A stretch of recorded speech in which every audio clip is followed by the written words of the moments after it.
What is up, NBA fans? Welcome into NBA Now by Chat Sports. Also live here on the Heat Report. Nick Roloff and Brett Elper on day 2 of NBA free agency. One of the most uneventful first nights in the history of the league. There was only, I think, 2 signings with a player changing teams in the first 3 hours of free agency. Tim Hardaway Jr. going from Denver to Miami, and then we had Keon Ellis going from Cleveland to Brooklyn. Whoa.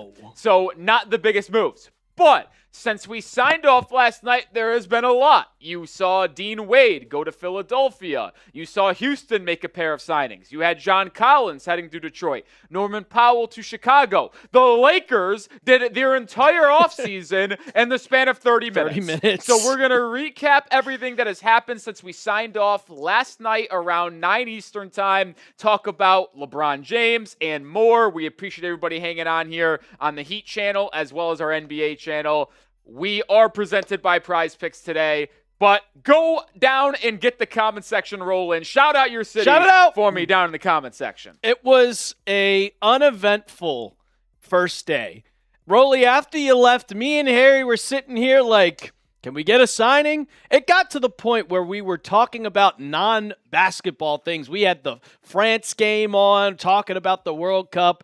But today, I mean, I'm extremely disappointed, but we're moving through it. We're moving past it on this specific signing, Mitchell Robinson to the Boston Celtics. Not happy about it. I'm not happy with James Dolan. But we're starting to get some juice finally with all the signings that are happening today. Yeah, I mean, listen, I started to put together a list of best free agents still available before this live show. And I got to be honest, I was having a hard time doing it because outside of like the top 8 or 9 guys left, we have had a ton of thinning out here in free agency because Powell was a top guy.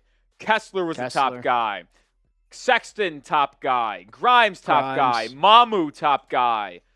Dean Wade was an interesting I think Keon player. Ellis was on your list too. Keon Ellis was on my top 25, so there is a lot of free agents that are off the board now. And yeah, we can all complain about how anticlimactic it was on opening night a day ago, but through not even 24 hours, I would, if you told me last night that everything that has happened since 6 p.m. Eastern time has happened at 1 or 2 p.m. Eastern time today, I would have been like, oh, okay, pretty normal free agency. Pretty normal. It was just the way that it was all this morning and not anything last night. But we'll recap all of the information that you guys need to know. Shout out to Timberwolves saying Detroit, DFW for Rashard Lee, David saying Bulls. We got Raphael saying Miami, Durham, North Carolina. My guy, Mike Dibble. What's up, Mike? Are you upset, Dibble, that you guys trade LaMelo Ball? Let me know your thoughts down in the comment section. Shout out to all my Heat fans as well. Y'all guys know the business. Unfortunately, this is going to be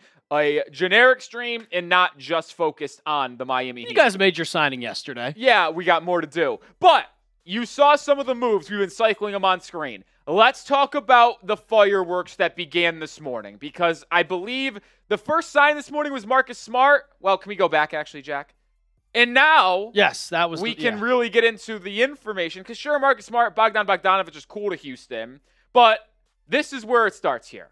We had John Collins going to Detroit, and there were rumors that this signing put Detroit into the tax, which would make Duncan Robinson a cap casualty, potentially being waived. It is now reported that that is going to be a sign-and-trade with Detroit and Los Angeles, details to be announced, which is allowing the Pistons to keep on the Duncan Robinson. So all my Heat fans out there theorizing and hoping that Duncan would be waived and join Miami on the vet min, that is not going to happen. I guess the Heat hypothetically could find a way to trade for him still, but it will not be because he got waived by Detroit. Speaking of Miami, their all-star from a year ago. Norman Powell leaving on a 2-year, $45 million deal. It is 1 year guaranteed, team option in year 2. So it's exactly the same contract details as what Bruce Brown got, if you remember, a couple years ago when he signed with the Indiana Pacers after winning a title in Denver with the Nuggets.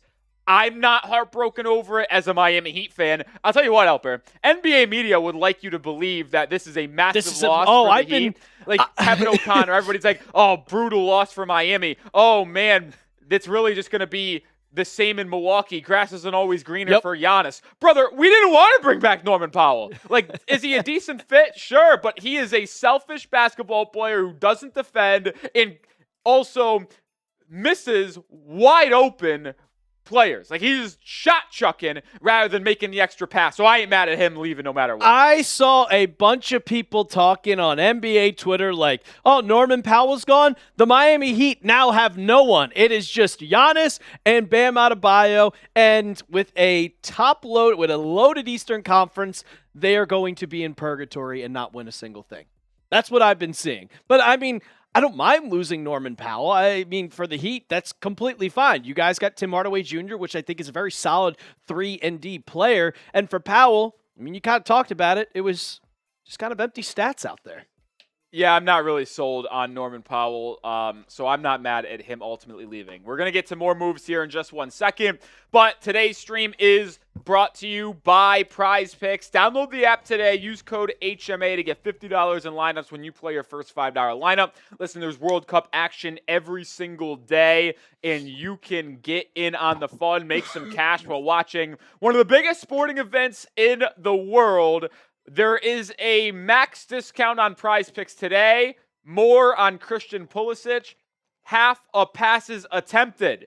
Go take advantage of that. If you're like me, who had a lineup before the game started today, I had more on Harry Kane goal scored, which he had not one, but two. So 1 for 1 moving on.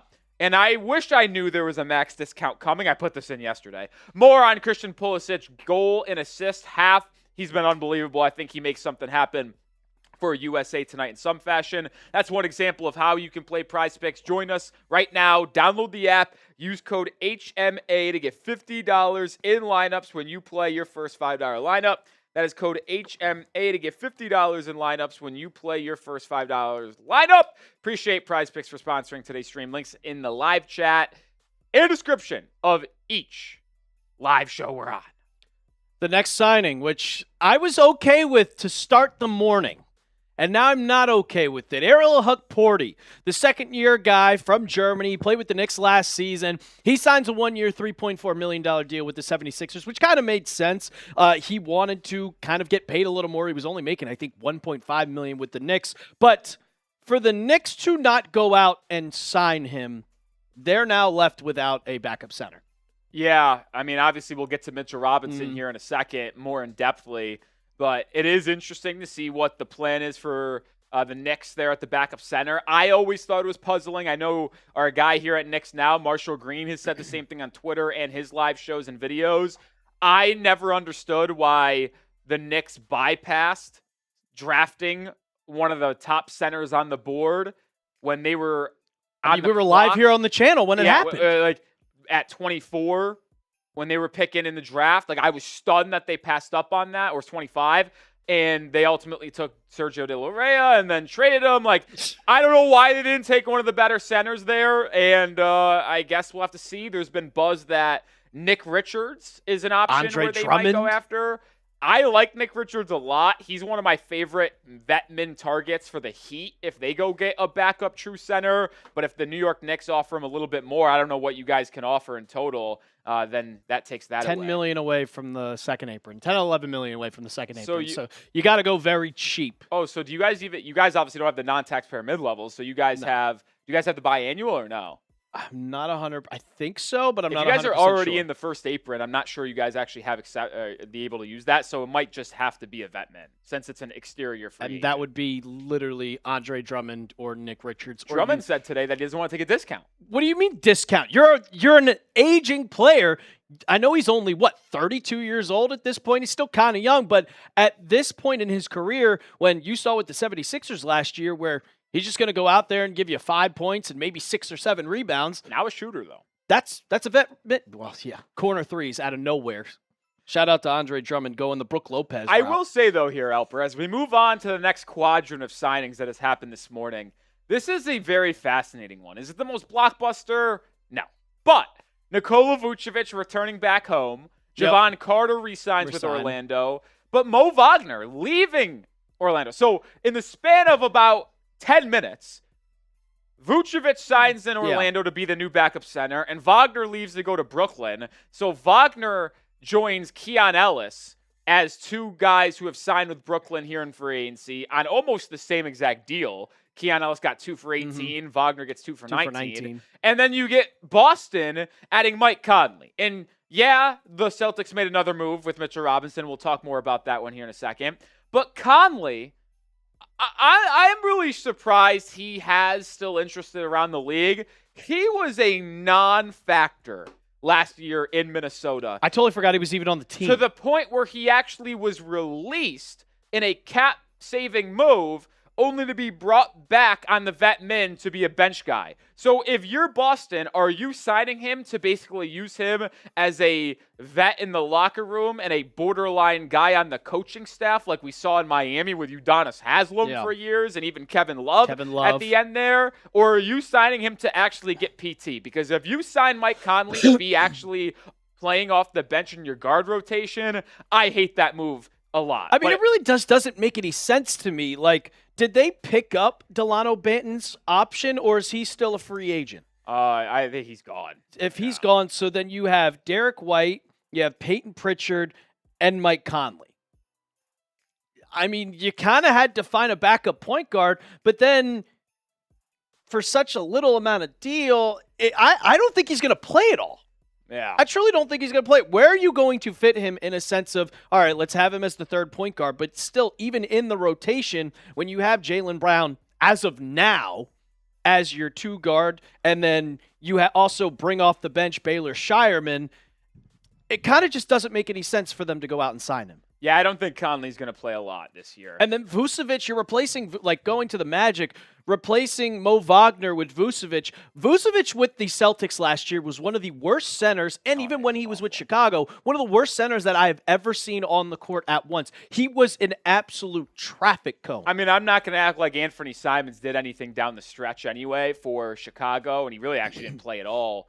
But I think that could go look back, like hindsight's 2020, as one of the worst trades in a long time. Yeah, it was a dud from Brad just Stevens. a Vucevic for a Simons swap, but Simons would have been very useful for Boston in that first-round series against Philadelphia. Vucevic was unplayable. You could not play him. Like, it's just one of the all-time head-scratching trades there by Brad Stevens. But here were the fireworks, folks. Speaking of the Celtics, your guy Mitchell Robinson leaves New York after winning a title, longest tenured Knick no more, getting the full mid-level exception to go to Boston and be their new starting center. I imagine he starts. I don't know. What do you mean you don't know? You think they're starting Neemias Queta? I think they might start Neemias Queta. For Mitchell Robinson, like, he's never truly been a starter in his career, and you can't really, I mean, unless Joe Mazzulla wants to say, screw it, we're going to go against everything that Mitchell Robinson's been the last 4 years, playing him on back-to-backs, but he's never played like more than 25 minutes in his career. I think that's fair, but I think you start him. I think you start him and then bring Queta, and you can, well, if you're going to use Mitchell Robinson as off the bench, you could do it in the same vein as maybe you're thinking, but I just feel like if you're paying Mitchell Robinson this money, and I understand he's been a backup in the last 3-4 years, but like, why not start him if you're paying him $15 million per year? I mean, I totally agree. I just don't know if he's has the capability of being a starter, especially if they like. I mean, Neemias Queta, I don't believe is better than Mitchell Robinson, but in a sense of Mitchell Robinson can give you that boost off the bench in a rebound and kind of just your lob threat for whoever's on the court, especially with a guy like Peyton Pritchard who's coming off the bench. So let me just get this right. I will flash it back a day ago. You were upset that this guy was not in the top 10 free agents available before anyone signed anywhere. Yep. And now you're up here telling me you don't think he could start. I think he's worth more than I think he's worth $60 million. You think he's worth 20 per year? Yes. That's ridiculous. Because I mean, if we want to go into the deal right after, that is the biggest overpay I've seen all offseason. Yeah, we're going to get into the Lakers talk because they traded for Walker Kessler, then signed to a big deal, got Mamu, got Quentin Grimes, as well as Colin Sexton. But we got over 300 people on the stream, and we need to get the likes clicked. Come on. Let's get to a 50% like rate here. Let's get to 150 on the Heat Report. We're mogging the NBA Now chat. What are we doing here? We got Come 500 people in Here the on- building. Here on Chat Sports. My Heat fans, Come on. we're representing. Let's go Heat. Sorry. Anyway, Heat fans, also hit that thumbs up icon, though. We got 50 likes. Let's get to 150 right now. So we're not only mogging the NBA Now stream and viewers, but we're also mogging them in likes. You're Hit that telling like me button. out of Chat Sports, which is covering all 30 teams and obviously 29 because everybody's on the Heat channel, the Heat channel is outviewing NBA Now and outliking of fans of 29 other teams. Come on. You got to be better than that. Hit that thumbs up icon right now. Let's show these Heat fans That's what we do, folks. what you're made of. That's what we do It's over one there. team. That's what we do over there. We got motion, twin. We got motion. Keep on hitting that thumbs up icon. Got that though. Giannis motion. All jokes aside, though, it does really help us out a ton when we're able to get more likes, pushes our stream out there, shows our bosses we can go live more. Oh, yeah. We plan on going live today. Tomorrow being live on the channel is up in the air. It's all dependent on how the stream does. So more likes, more views, more comments, more subscribers. That will tell us maybe we should go live tomorrow for day 3 of NBA Free Agency. It's truly up to you guys. If you are enjoying it, hit that thumbs up icon. Let us know, and maybe that means we're going live again tomorrow. We also are still doing Bean Boozled for every 100 likes. Oh. Do we have the Bean Boozled in here? We'll have to go get it. But every 100 likes, one of the hosts is going to have to do a Bean Boozled. Producer So- Ethan, go get it. Intern Ethan. Intern Ethan. Yeah, intern. Ethan. You know how it works. Anyone who actually isn't producing is an intern. I literally walked in here yesterday during a World Cup stream, and I got called Intern Alper. Yeah, I mean. Well, Well, if you are. If you're in the if you're in the studio of a show that isn't being the host or actual button clicker producer, you are an intern. You are intern. That is the technical definition. Yeah. Yes. All right, we're at 76. We are 24 away from 100. Can we get to 100 before intern Ethan comes back? No, no. That's just not happening. Did you get the good one or the bad one? Good one. Nice job, Ethan. What, with all the toothpaste? That'd be correct. Actually, can you do a favor, Ethan, and go get Alper a separate one? No. Because I'm going to keep this one over here.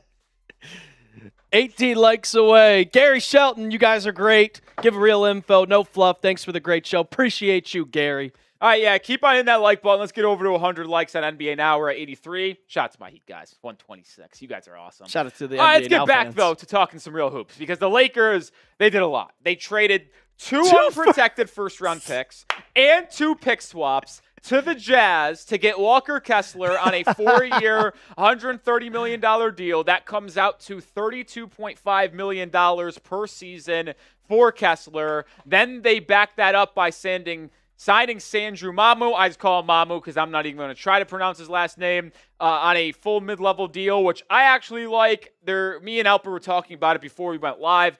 I'm a fan of Mamu, I like that 14 per year, but then you give Quentin Grimes 15 per year, which I think is an interesting one. I actually, out of all the moves the Lakers made in free agency, let's take away the Kessler trade. Grimes is my least favorite.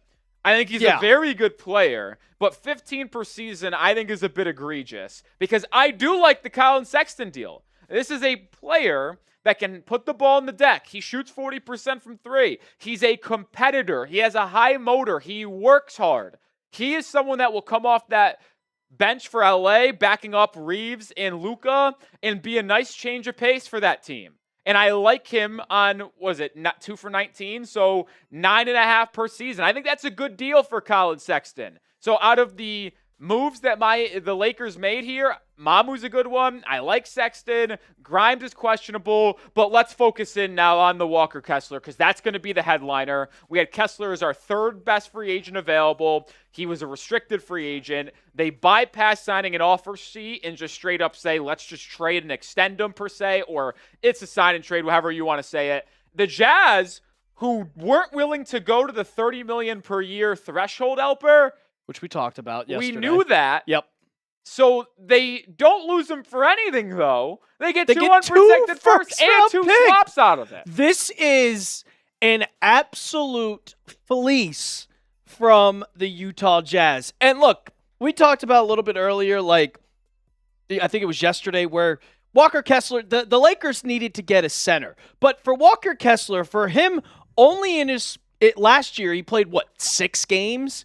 And if you go to the year before, he only averages 11 and 11 rebounds, 11 and 11. Is that worth $100 million? I don't think so. And for the Lakers to just say, screw it, we're going to throw away our future because right now they do not have any tradable picks for the next 7 years. Do you really think that Luka Doncic, Austin Reeves, we'll see if Sandro or Jake LaRavia plays, Jared Vanderbilt and Walker Kessler are winning you a title? Absolutely not. They got a good offense, but they got absolutely no defense with Luka, who doesn't play defense, Austin Reeves, who doesn't really play defense, Colin Sexton, who doesn't play defense.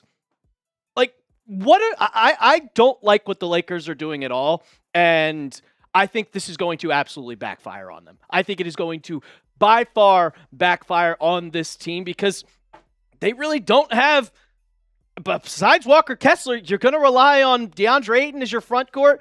I think Rob Pelinka is kind of scrambling here. I don't think he realized that LeBron was going to leave. I don't think they truly thought. You don't think so? I feel like, I don't even know if they wanted to bring him back anyway. This team has, we talked about it before the show, 45, 46 wins. I think middle of the pack Western Conference team. They have no defense besides Kessler. Yeah, I will say. And Grimes, if you want to consider him your 3-and-D guy, who's going to be coming off the bench. I actually think they might start Grimes. After thinking about it, I think they might start him at the 3. He's a bit undersized, but you could start him at the 3. Who else are they going to start at the 3? Jake LaRavia, Jared Vanderbilt? I think they'll start Vanderbilt at the 4. No, I think they would start Mamu. They think they start Sandro? If I had to put money on it right now, and obviously things can change, but I think it's going to be Luka, Reeves, Grimes, Mamu, Kessler. That's your starting 5. Sexton coming off the bench, LaRavia off the bench, Vanderbilt off the bench, Cameron Carr off the bench. Maybe they make more moves. We'll have to see. Or DeAndre Ayton coming off the bench. He's still there if they don't trade him. I think LaRavia is a bad player. And for Sandro, let's say you do start him. I think he's a solid player, but when he was with the Toronto Raptors, he was averaging 15, 20 minutes a game. Now can you rely on him to play 25, 30, even 35 minutes a game with the current team that they have assembled? It's interesting. Is that team going to compete with the Spurs and Thunder? Absolutely not. But is there a world where everything goes the correct way? They stay healthy, they gel well, and they're the 3rd best team in the conference? I think that's possible. Would I put them there now? No. We still got a long way to go in the offseason, and who knows what the Warriors end up doing. Do they get LeBron? Yeah. What happens in Denver? I would probably say, being someone who is a little reserved on the Lakers' moves, I'm going to say they probably end up being the 5th or 6th seed in the West this year. If LeBron goes to the Warriors, you know what to do. If LeBron goes to the Warriors, I think the Lakers are a 7th seed. And I was saying it earlier. So you just because you'd put the Warriors over them yes. in that vein? Okay. We talked about it. I would say you're obviously 2 teams in San Antonio and OKC. It's borderline. I think the Nuggets are better. It's borderline if you want to say the Timberwolves. We'll see how this team works with LaMelo Ball. I have no idea. And then kind of the Warriors. So that leaves them at, 7? Am I missing teams? But you guys let us know. What do you think? Grade the Lakers free agency so far. I give it a C. Give it a C. I think I'd be a little bit better than that. I don't love it, but I'll go B-. I'll go B-. If you told Lakers fans, listen, take away the contracts. If you told Lakers fans they got Grimes, Sexton, Mamu, and Kessler in free agency, they'd be pretty happy about that. I think they'd be thrilled. We just both believe that Kessler was a bit of an overpay because of and now you've no future with draft the 2 first-round capital, picks. and I understand why we both believe that, but I do think if you take away the contracts of it, which I know you can't do, those are 4 good players. They're all good players joining that Lakers team. So the Lakers got better. Honestly, here's a legit question. Better? Would you have rather? No, this is a serious question. Okay. As you guys continue to grade, I see a lot of C's, a lot of D's, a lot of B's. Would you have rather ran it back, re-sign Rui, re-sign LeBron, or do what you did now? Because I think you are a better team now than you were last time. I would have re-signed Rui, re-signed LeBron, and if I could choose, if I could still bring in Sandro, I would do that 100%. Well, they cleared a lot of cap space so they could take in Kessler. They can make these moves with all of these exceptions, right? Because, think about it. They used the mid-level, non-taxpayer mid-level on Sandro and then went over the non-taxpayer mid-level, or vice versa, or however you want to phrase it, on Grimes. So, they were not capable of doing these additions if you re-signed a Rui Hachimura and LeBron to a relatively big contract. So they opted more for flexibility and free agency and signed these guys. I'm telling you, no slight on LeBron or Rui. I think both the guys are still really good players. I would rather have done what the Lakers have done than re-sign those two guys and run it back. I would have also just drafted a center. Yeah. At the 24th Cam pick. Carr was also the best he was player the best available, player though. available, but I would have went out and drafted a center. And I don't know, maybe it's just I think I'm overhyping LeBron because I watched that series against the Rockets and it felt like LeBron just completely took over that entire series and beat them themselves. But for Luka and Reeves as your backcourt, which I think is going to be amazing in the offensively, I think they might be one of the worst defensive teams in the league. Might. That's definitely going to happen. And in the NBA, you need to play defense. That is definitely going to happen.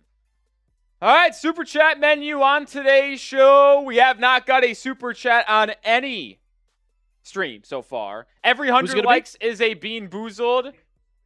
So we got 100. I'll take the first. I think Alfred's you did the one last time. I'll do the first one. $5 we'll talk about your team. For my Heat people watching, obviously this is a simulcast. And if you guys want to be talked about, you're going to have to Super Chat. It's just this, unfortunately, the nature of how this simulcast will work. If you guys want me to talk about something Miami related, the only way to guarantee that is if we are Super Chatting and pushing that into our show. $20 we'll do a Bean Boozled outright, and then $50 we'll do a beer bong. We didn't get a $50 Super Chat, I don't think, yesterday, right? No. So after you left, because I was very, very annoyed of how little signings we'd made, I said, by the time we started and went off, I will do a beer bong if we got a player to sign for more than $10 million a year, and we did not get one. Yeah, we didn't get that out last night. The best signing while you were live was Timmy Hardaway, baby. Timmy Hardaway, which I got burnt rubber or black licorice, which is mid both flavor. I feel like that's a pretty bad one because even the good isn't good. I'm not a licorice guy, personally. I honestly can't tell if this tastes like licorice or burnt rubber. It's bad either way. How is that possible? I think that was burnt rubber. I don't know how it's possible. All right, as we continue on here, talking about the latest in the NBA, 30 minutes into the stream, it's ironic how we went live and, well, there's been no signing in the last 30 minutes. But there is still a lot to recap here that happened this morning. So we'll continue to move on because after the flurry of signings from the Los Angeles Lakers, DeAnthony Melton, who opted out of a contract with Golden State, re-signed with Golden State on a 2-year, $11 million deal, so they used their biannual exception there, $5.5 per season. Elijah Martin with a 2-year deal back to Toronto. Jonathan Isaac, after being waived by the Magic, signs back on a 1-year deal. TBA on what the... It's got to be a vet min, right? I would assume, but no idea what the details are right now, and I actually do believe now, Mr. Alper and Jack, is that the most recent move in the NBA? I think that's the most recent I think it move. is. Oh, Jameer Watkins on a 2-way deal. I'll take a Bean Boozled if you know where he went to school without looking it up. Because he was an undrafted free agent last year. Was it do I know this school? Yes, you know. Is it a mid-major? It's a Power 4. I'll go with Utah. Florida State was the answer we were looking for. Damn it. Florida State was the answer we're looking for. We did get a $5 super chat to kick us off on our chat sports stream. Shout out to Timberwolf Taylor for starting it off. We'll get that on screen here in a second and talk about whatever you said here once it came into our software. Here it is. If the Pistons can't keep Jalen Duran, which, by the way, Is there a better winner than the Pistons right now with how things are progressing with Duran? Because the Lakers and Kings were the two reported teams that were interested. Yep. Lakers went a different direction with Walker Kessler. The Kings are the other team, but they have no space. So the Kings would have to do a sign and trade, obviously. And maybe they are still open to that, and the Pistons get Domantas Sabonis back, which would be an awful move, by the way. And so maybe the Pistons are going to be able to hold on to Duran on a cheaper price tag than originally believed. But let's read it off. What's a good non-Sabonis return? So he says, like the player, not the defensive fit. Couldn't agree more. So let's look at the Sacramento Kings cap table. Well, I mean, we do have the report from, I think, multiple reporters of the NBA that it is a complete switch of what we heard from previous days. It started off as the Pistons did not want to pay Jalen Duran, and they were going to look to, all right, we'll sign and trade him. He was going to go meet with the Lakers. He was going to go meet with the Kings. And then a day later, the Pistons kind of retracted everything and said, actually, we are going to match whatever deal you give anybody. We are not trading Duran. We are re-signing him. And if somebody else wants to sign him, we're going to match that deal, which they have 2 days for. But obviously, kind of like the Kessler thing, if a team comes out of nowhere and says, we'll give you 2 firsts, unprotected, maybe that comes into a possibility that they would do a sign and trade. I'm not 100% sure, but it feels like... Before I chime in here, I want to say something. Crunky Jaden, don't be doing that on the Heat channel. We don't rage. We don't bait people like that. So if you do it again, you're out of here. You don't do it. What was he doing? He just said that the Heat just signed Anthony Simons. We do not lie. Yeah, we don't lie here. So do not try to act like something happened around the Heat on that channel, or you like Nightmare right here. Yeah, you keep doing that, you'll get put in timeout real quick. Well, actually, if I'm looking at it, it's the last 1, 2, 3, 4, 5, 6 comments where people saying something was happening. So please do not act as if something happened when it does not. If it does happen, okay, you guys can say that, and but like it's not. So don't, because it's incredibly frustrating. Yes, it's very frustrating. Anyway, back to the Kings. What do you think Duran goes for? You think like? I think he. Well, with what? Do we think he gets? You're guessing 40? He's got to get more than Kessler. Yeah, 100%. I think he's double the player as Kessler is. So like, here's the thing: like, if the Kings want Jaylen Duran though, then they're gonna trade Sabonis back because they're not gonna have Duran and Sabonis making $40 million. So yeah. You ask about a non-Sabonis return. If you rework it into a 3-team deal where Sabonis goes to a 3rd team in this sign and trade, okay, maybe we can have a discussion here.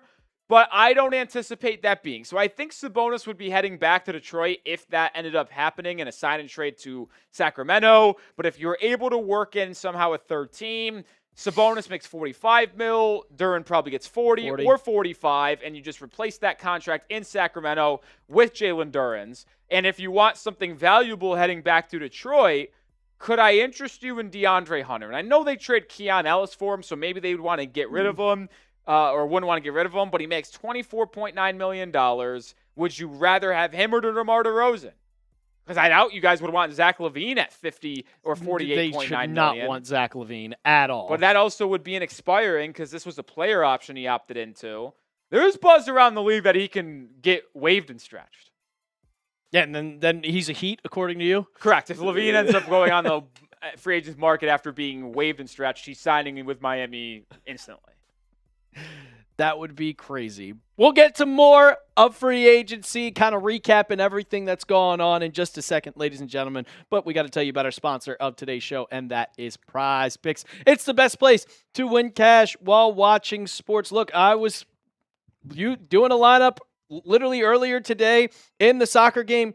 Didn't work out so well. Thanks, Harry Kane, for absolutely taking over. But You can also play lineups in golf. You can play lineups in motorsports, play lineups in baseball. It does not matter. Even season-long lineups for football season and in basketball season. And you guys can also follow me on the app to see all my lineups at The Real Alper. Get the picks before they get posted on the show. And Rolly, you got this lineup, and so far looking so good. $10 to win. I think that is 25. Had the more on Harry Kane, and he had 2 goals, so that one is already good. Could have used the max discount if he just waited until this morning to get there. He has the more on half. I think that is a goal or assist, but we also got more max discounts. You got 2 max discounts for the next couple of days. Got the max discount on Saturday, right? Saturday. Got the max discount on Christian Pulisic to get just a pass, but you also have the max discount on Mr. Joey Chestnut, and I can guarantee you that he's going to eat more than 1 hot dog. Add that to a lineup, and then use more player projections for lineups. All you got to do is just pick more or less and then lock in your lineup. And there's a new user offer. You download the Prize Picks app today. Use code HMA to get $50 in lineups when you play your first $5 lineup. The link is in the live chat for you guys. That's code HMA to get $50 in lineups after you play your first $5 lineup. Prize Picks. It's good to be right. So let's take a look at the top free agents available. And I'll be honest, there's not many left after the top 4. Pretty bleak, man. Pretty bleak. And Jaylen Duran, he's a restricted free agent. So anybody that signs him, I can guarantee you that Detroit, as they've said before, yeah, I think they said they're matching. Match, yeah. They're matching no matter what. So you have LeBron, which they're down to, I think, he says anybody can come out and try to convince him to sign with their team, but the favorites are the Miami Heat, the Golden State Warriors. You also have the Cleveland Cavaliers. All of them kind of have a little connection to LeBron in some sort. Tobias Harris, I don't know what team would be a good fit for him. So it's interesting you bring that up because number 3 and number 4 are going to be heavily connected to each other. What do I mean by that? Well, there's a team out west in San Antonio that is looking to upgrade their 4 spot. Yes, they signed Julian Champagny to a 3-year extension, and he was phenomenal in their playoff run to the finals. But let's be real here. If they want to take the next step, you're going to need someone better. And adding a guy like Rui Hachimura, who I would, if I was San Antonio, I would prioritize over Tobias Harris. Even though Tobias might be better in a vacuum, Rui is a better fit because he is way better off the ball, especially as a shooter. We saw that in the postseason series with the Lakers against the Rockets and the Thunder. So there's buzz. Jake Fisher noted that Harris and Rui are 2 prime targets for the San Antonio Spurs. Now, where does the other one go? If the other gets a job in San Antonio, that's a great question. But I would be willing to bet a decent chunk of change that Rui could be heading to San Antonio or Tobias Harris. I'll add this. The 76ers still have some space. I think the Sixers should go after Rui Hachimura. They haven't re-signed Kelly Oubre. Quinn Grimes left in free agency, so they've got some space to make an addition. And you look at that lineup, and we briefly talked about it yesterday, but you have Maxey, Edgecombe, Paul George, Joel Embiid, question mark. Well, who fits in that front court pretty well? Rui or Tobias Harris. And I think Rui Hachimura, once again, because you already have an on-ball guy in Maxey and Embiid and even Edgecombe and Paul George, that Rui's a better fit there. So I think the most likely destinations for Hachimura, to me, are Philadelphia and San Antonio. We'll see, though. He's one of the better free agents still available. I do like a fit for Rui Hachimura in Philadelphia. I mean, they did sign Dean Wade this morning or last night, whatever it was. So maybe they start him there. But they could start him, but behind him, behind Dean Wade, you have Dominic Barlow, who's, I guess you could say, is a decent scorer, but way more of a defender. And then Justin Edwards, who has been back and forth between the G League nonstop. You put in Rui Hachimura, he's a solid guy that you could either start him or bring off the bench for a little kind of energy to this team. I would like him in Philadelphia. Yeah, I think that's a really good fit. Tari Eason was number 5 on our list, but he is a restricted free agent. It is unlikely that he leaves the Rockets. I think an extension gets agreed upon there. Same thing could be said about Peyton Watson, the Nuggets wing. He's kind of just waiting in the wings to see what happens there as a restricted free agent. And then you've got a couple intriguing guys. Anthony Simons, someone that I really want my Miami Heat to sign. I think he's that perfect backcourt creator, both off the bounce in isolation and off the catch that Miami needs. He's still out there. What is he going to get? I would imagine maybe something close to what Colin Sexton got. I think both are very similar in terms of their value around the league and what their skill sets are. So we'll keep an eye on Simons. Jonathan Kuminga is an unrestricted free agent. There's buzz that Sacramento would want them, but as we've noted, they don't have any space. So how are they going to get him? Well, maybe they do waive and stretch Zach LaVine. Maybe they do waive DeMar DeRozan, which has been heavily rumored. So if they want Kuminga, they're going to have to find a way to shed salary between LaVine and DeRozan. How much can they afford? Because they can't afford anything. For Kuminga, I don't know of another team that is going to want him. The Warriors wanted to get rid of him for the longest time. The Hawks had a chance to keep him, which I thought it would have been a smart move for them to keep Jonathan Kuminga, but they don't want him. Who else in the NBA is going to look at Jonathan Kuminga and say, yeah, I think he'd be a good fit for our team? The only team that I could possibly see him going to is Sacramento. I don't think his value is going to be as high as he thinks it is, as he took that gamble with the Warriors instead of trying to go for a bigger contract, and it hasn't worked out for him. So it's kind of like, hey, buddy, you're going to have to sign somewhere, and you're not going to get the same amount of money as what you think you were going to get because you're not worth the value. Yeah, they're already in the first apron. Sacramento. You're not signing Jonathan Kuminga. You can't sign anyone, like I said, unless you shed major salary. So like I said, only way you get a guy like Kuminga is if you are able to waive one of LaVine or DeRozan, which absolutely is on the table. Rounding out our top 10, Benedict Mathurin, who's a restricted free agent. I do think he gets anything matched from Los Angeles. Mm-hmm. He kind of fits what they're doing as a youth movement squad. I'm not going to say they're going to be fun, but Garland, Ingram, Keaton Wagler, Mathurin, and fill in whoever you want at center. It's something that fans may want to go see. Hey, don't forget about Kobe Sanders. Yeah, Kobe Sanders as well. And Kelly Oubre, I already forgot who he's meeting with, but he does have a couple meetings lined up. Do we have that? Do we know? I would assume maybe we built that social yesterday. Hey, there it is. You just passed it. Kelly Oubre. Going to meet with the Sixers, Pacers, Blazers, and Lakers. I think Los Angeles is probably ruled out. Yeah, after check the Lakers all off the other box. signings. But Indiana, Portland, and Philly, 3 teams that Oubre has been linked to and will meet with. Rounding out our kind of top 20, you kind of have a group of centers here, and Andre Drummond, Jackson Hayes, and Nick Richards. You'd imagine Jackson Hayes' time in LA is done unless they find a trade partner for DeAndre Ayton, because what are they going to bring him back as that third big behind both Ayton and makes no Kessler? sense. I don't know. So has to be a domino to fall to have Jackson Hayes return there. If his stock is in the gutter, I tell you what, him on the vet min in Miami, I don't think I would complain that much about that. I wouldn't mind him on the vet min in New York. Yeah, speaking of vet min options, Bradley Beal opted out of his $5.6 million player option, a fragile player.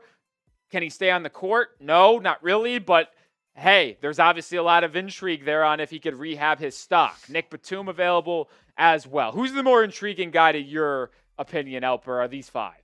I would probably say Nick Richards. I think out of everybody, he's, I think, the youngest and most talented compared to Bradley Beal, who probably is the most talented out of all these guys, but he's old and he hasn't really stayed healthy his entire career. For Richards, I mean, he doesn't give you a lot, but if you can get him on the vet minimum, solid, efficiency, and a nice guy to come off the bench to just go out and get boards and play defense. 7 feet, with a 7'3" wingspan. He's got good length. He rebounds really good in limited opportunities. You see his numbers on screen, but that's not a lot of minutes he was playing last year between Phoenix and Chicago. I mean, when he was in Charlotte, I thought of him as one of the premier guys to come off the bench for that team. Yeah, I mean, especially at Phoenix the traded center. a lot of second-round picks to get him. Yeah. And then just a couple years later, they move off of him. You know, I got to support my Kentucky guy. Final five. Chris Middleton. Maybe I was a little bit. I mean, like, I gotta be honest. I felt bad putting Chris Middleton 16 because, like, he's not a guy that's really that impactful. But you compare him to the rest of the guys available. Maybe Bruce Brown, maybe Josh Okogie, but Chris Middleton's right there with, like, Westbrook and Bagley in terms of value across the league. Like, so you look at this, like, once you get outside of the top 10 free agents we name, it gets pretty dicey. And guys like these guys on screen, they're all going to be vet minutes. Every single one of them. I don't even know if Westbrook is going to get signed by someone at this point. I love Russell Westbrook. He can still go out there and get you a triple-double, but he is inefficient. He's not a winning basketball player. He's not going to get your teammates any way, shape, or form better. Even coming off the bench, it's kind of like he's just a guy. And that's why he was playing in Sacramento, because Sacramento has every player that's just a guy. Yeah, so we just named our top 20 free agents still available. It is truly somehow unbelievable that we went live on a day that there's been a lot of action in the league. And since we've gone live, it's been 47 minutes and we haven't had a single signing. It's ridiculous. But let us know who is your number one free agent available, not named LeBron James. Heck, I'll go one step further. Take Jalen Duran out of the conversation as well. No LeBron, no Jalen Duran. Who's the best guy available? I know I put Tobias Harris third on our list. I actually would lean Rui Hachimura. I would lean Rui. It's either one of those two guys. It's you're going to get a solid two-way type of player who can 3-and-D. That's about it. I got a bunch of guys on my Heat stream, Thousand Eyes, Carey, Master, Ronald, all saying Anthony Simons. I'll say this. If you had to label the best free agent for the Miami Heat, it is Anthony Simons. But in a vacuum, it is probably Rui Hachimura. Like, as a Knicks fan, the top guy I would put is Andre Drummond or Nick Richards. Yeah. Which are guys that are all the way in the top 10s of best free agents. Ronald says, wait, what? No, Kevin Love? Not in your top 20? Yeah. Respect to Kevin Love in his career. Decrepit Kevin Love? He is a glorified head coach or assistant He's the Udonis role.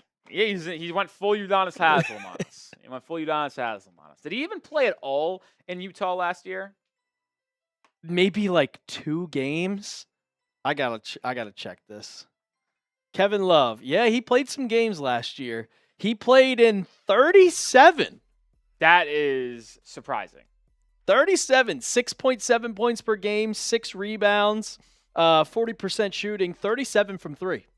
Yeah, I mean, he's always been able to shoot it. He was a great pickup on the buyout market for Miami when they got him 3 years ago. He was phenomenal in that, like, half a season. Then Miami signed him to a 2-year deal.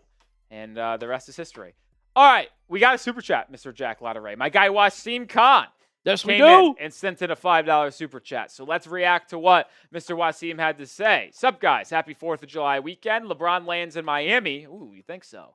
When he signs with the Heat, does that make them East favorites? Love your content. Wasim, we know you do love our content here. We appreciate you.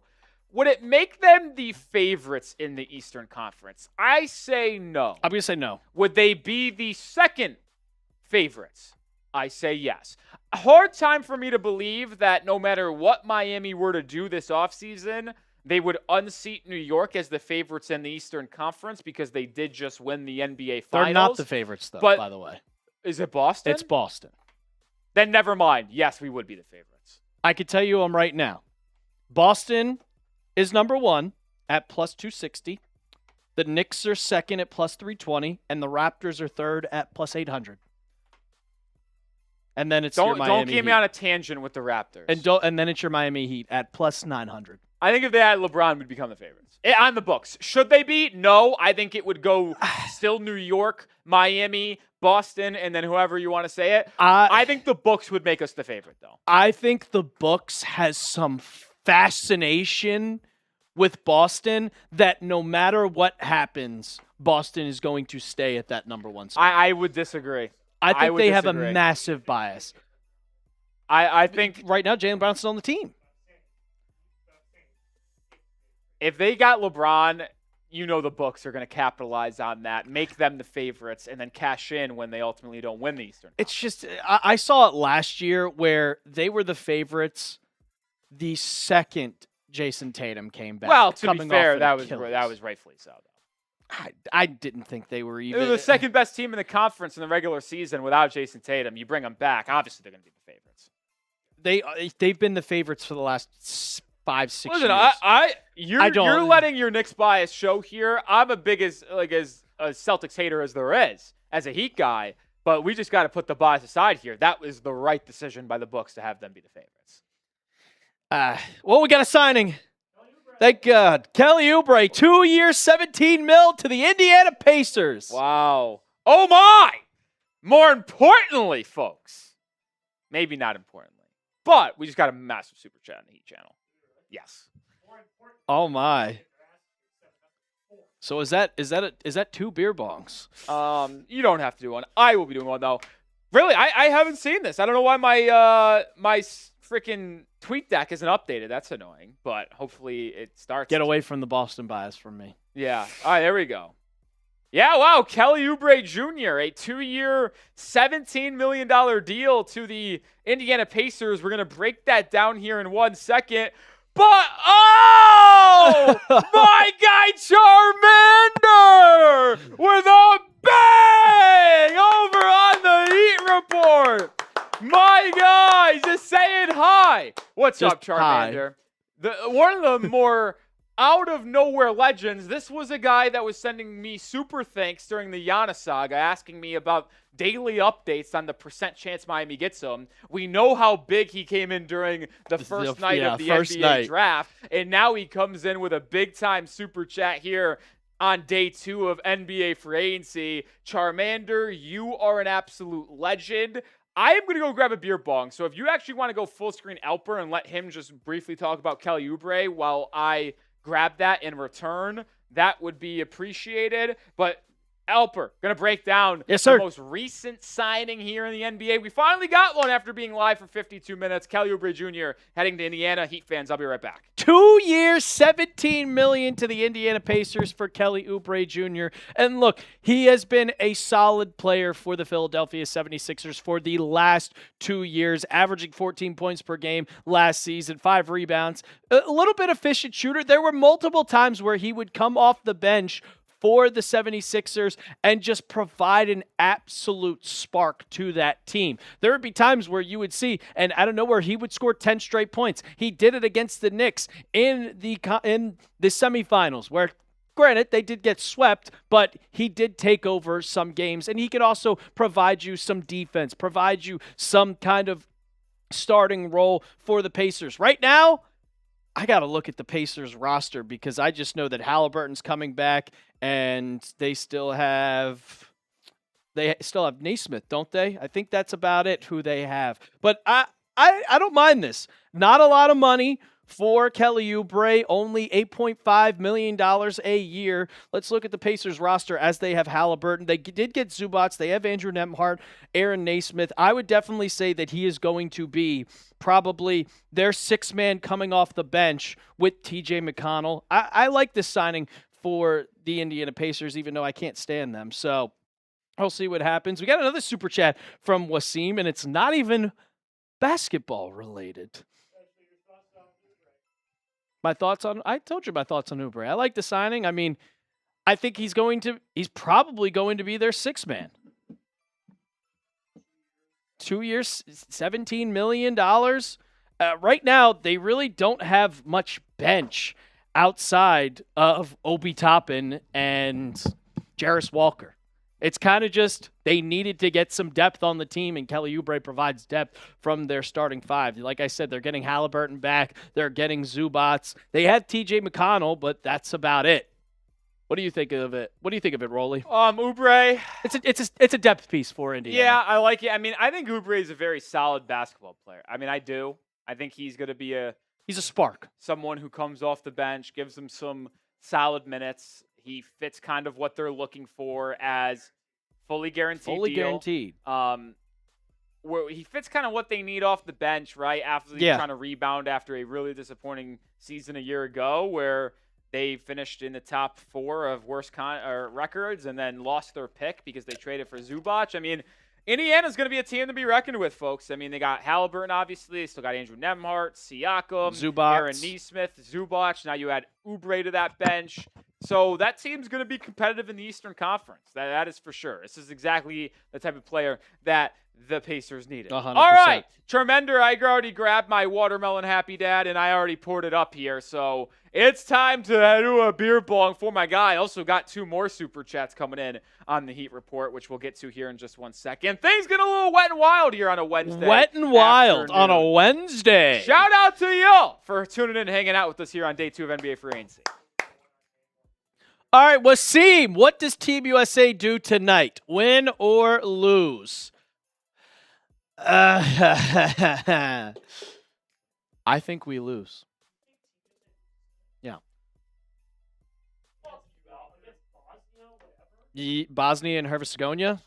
I do. I'm the only one that thinks that. I think we've overachieved. I think it goes to extra time.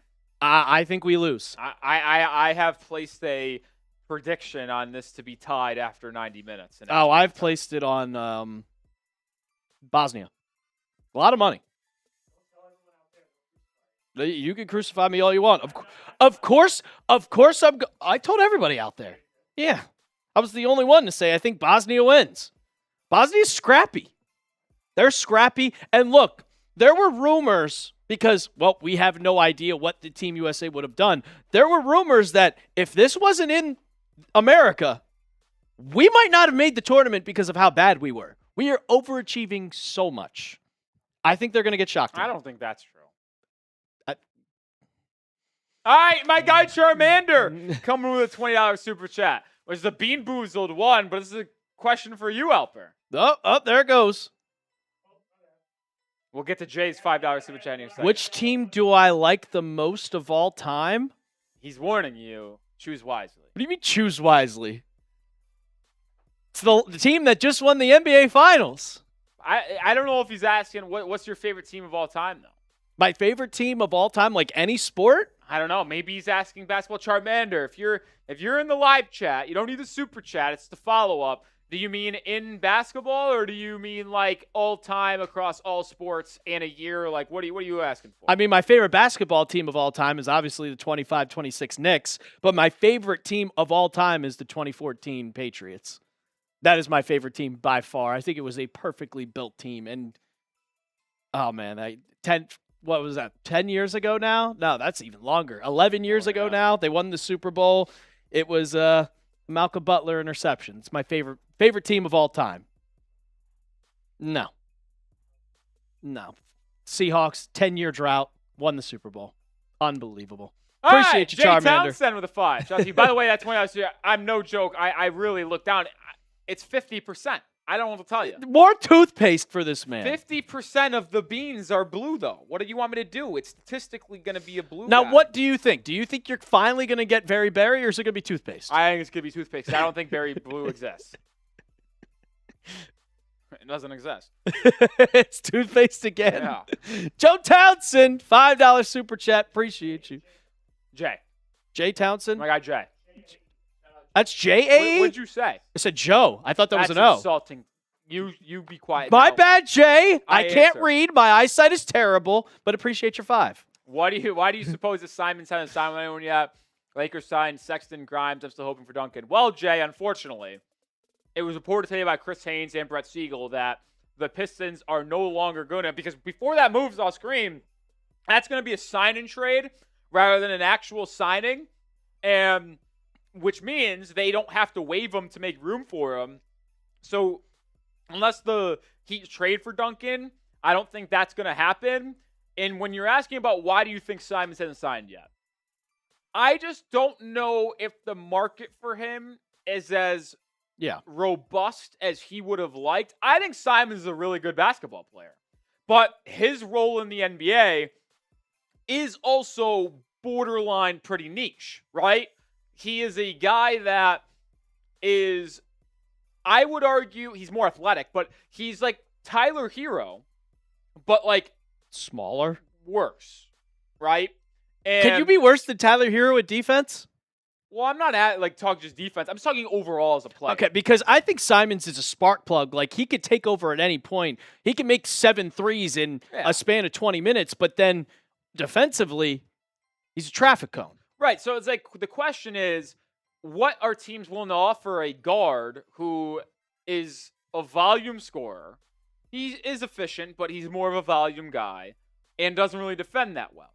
Well, I just don't know if there's going to be a lot of teams out there willing to sign him to a $10, $15 million deal instantly, which is why it may be something that as time goes on, his market goes down, and then he signs for a little bit more cheap. And that's what I think Miami may be hoping for, to where he comes down to $6.5 million per year, and Miami maybe can scoop him up with the rest of their non-taxpayer mid-level. Sexton obviously off the board, Grimes off the board, so Simons is really that number one guy that's out there to potentially start at the 2 guard. If we're going to be completely honest, guys, like, it's Simons, LeBron, or we're in trouble. Because I wouldn't start Bradley Beal. I don't know what other move is out there to where you can find a starting 2 guard, unless you plan on starting Pella, or if you really believe that you could get Simons on a cheaper deal. Because I don't love starting Tim Hardaway Jr. I would start him today if we had to, but I don't really want that. So I just think that Simons' kind of market might not be there, and with teams not really having a ton of cap space, there is a world that his number goes down closer to that $6.5, $7 million range, where maybe Miami can strike. I agree with you 100%. I feel like teams are just going to wait until his market goes down. There's not many teams in the NBA right now that are so like, we need a point guard badly, so they could just wait. All right. Because think about this too. The way teams are built, you're not making Anthony Simons a focal point of your team in many cases. So you're not offering him a lot of money. He's correct. Would be getting role player money. But what role can he actually play? Because he's only been someone in his career that has had the ball in his hands a lot in Portland. This last year was the first time he's ever had any opportunity to play not with the ball in his hands a ton. And I think it was a bad move, but the Celtics ultimately traded him halfway through the year. It just the reason why we're so excited and how much I want Anthony Simons, because it's a rare case of his role in niche skill set isn't the most valued thing in the league anymore, except it's exactly what the Miami Heat need, which is why we've talked about it a ton.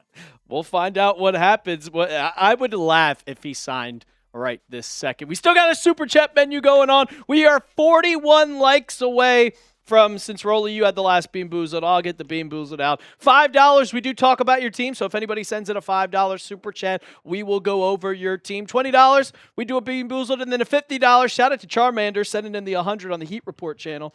$100 or $50 super chat, we do get into the beer bongs. But Amity coming in with the 5. What is your skin routine? You're mogging. I know you're trolling. I have no skin routine, though, if you were actually asking. None. I don't apply any moisture. I don't either. I'm natural, baby. I'm all natural. We wake up every morning, put one foot on in front of the other, and we go to work. Charmander with a 10. Basketball. I don't like you anymore out there. Rolly, you going to let this slide? Listen, it's not up to me. If it was up to me, I wouldn't want Alper to ever be seen on the Heat Report by Chat Sports. I wouldn't want that. But it's not. We're up here doing our NBA Now stream. That's the dynamic duo that you've been hit with.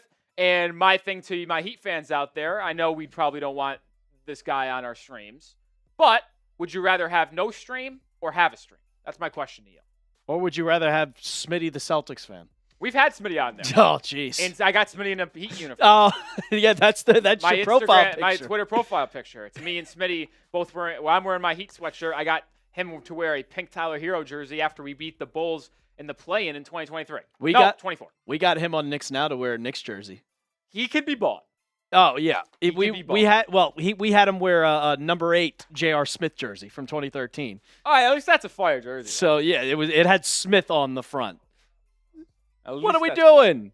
But shout out to everybody. We still got 700 people watching with us on a very kind of decent day of free agency, but all of the moves happened this morning, and we're still waiting on some moves to happen. Kelly Oubre signed 2 years, $17 million, but shout out to all of y'all on our way to 436,000 subscribers. We're 259 away. Maybe we can get to 800 by the end of this stream. So if you love what we're doing, we were live last week. We'll be live again tonight for the World Cup game, the U.S. Bosnia-Herzegovina game. So make sure you hit that sub button right now.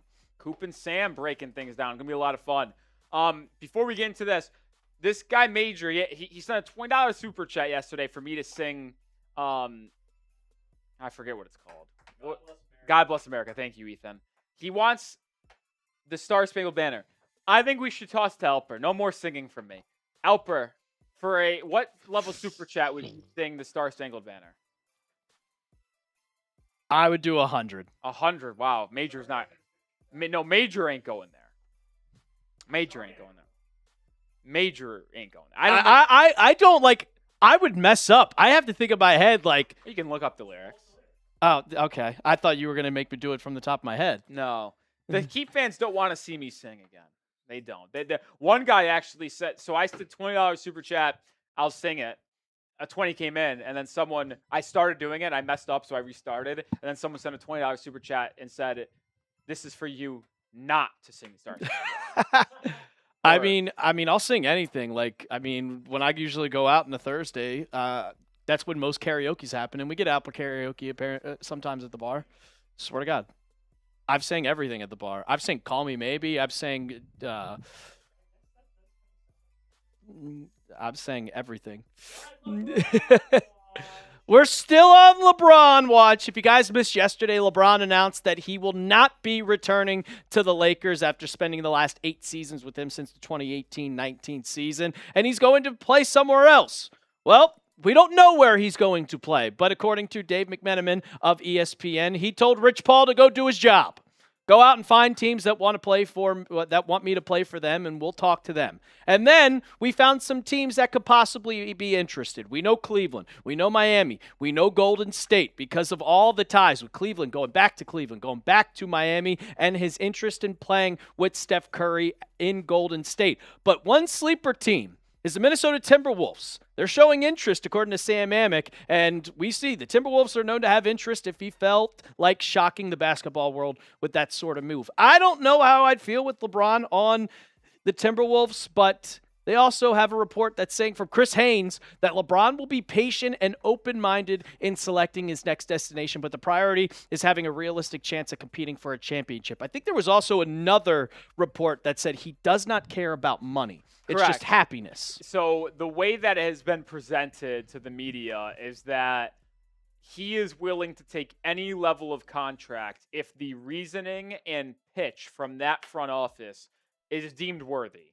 So, for example, the Warriors, if they wanted to bring him in for the vet min, if they gave him a good enough reasoning to sign for the vet min and like, hey, you coming for the vet min, this is what we're going to be doing, this is what our team is going to look like, then he's fine doing it. For Miami, he said he would sign for $6.5 million, but like basically in that biannual. So if Miami gave him enough pitch, like, hey, listen, look at what we're building here. We're going to sign you for $6 million.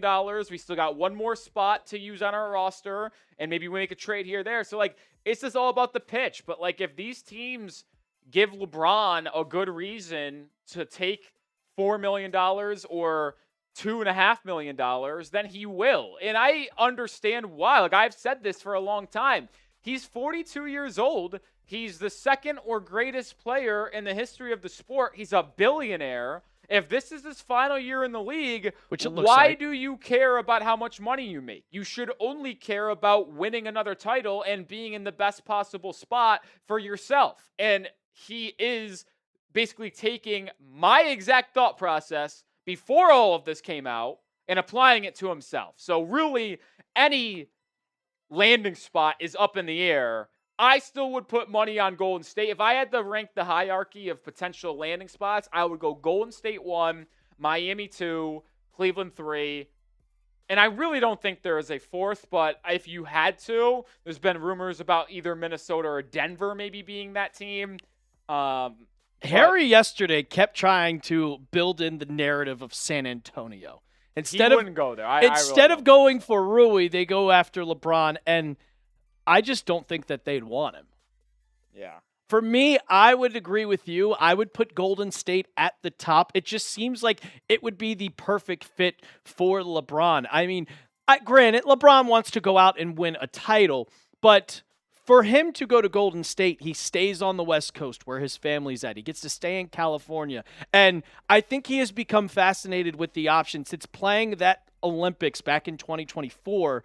He has become fascinated with being able to play with Steph Curry.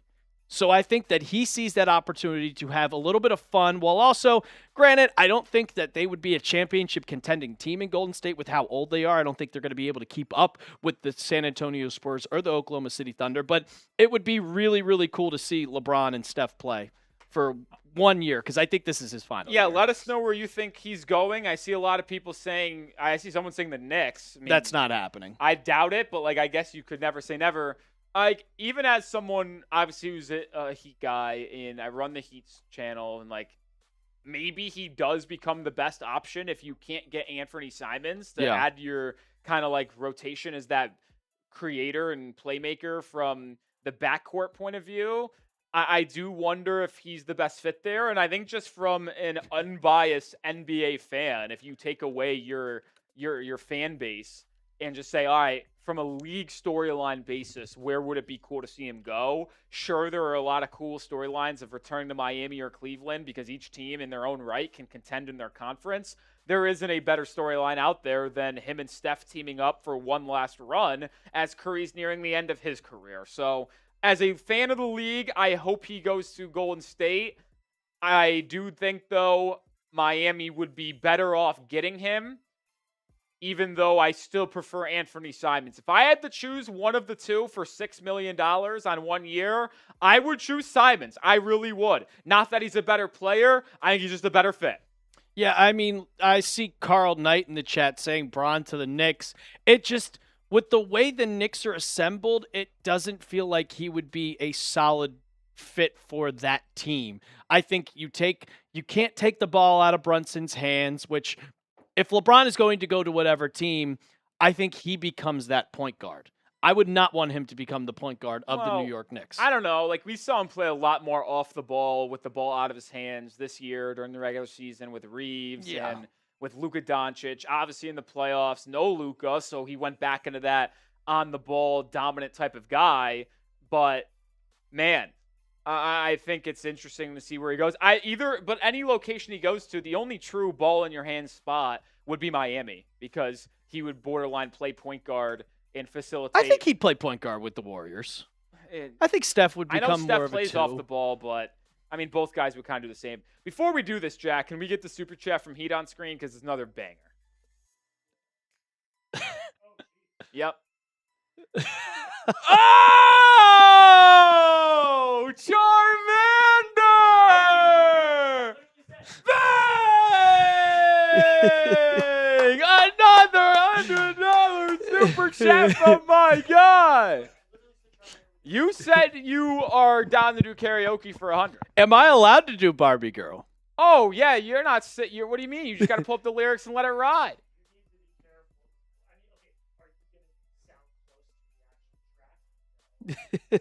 Just voice those lyrics, mister. For Alper being a good sport and hanging with us, I did bring in another – can I do the chorus?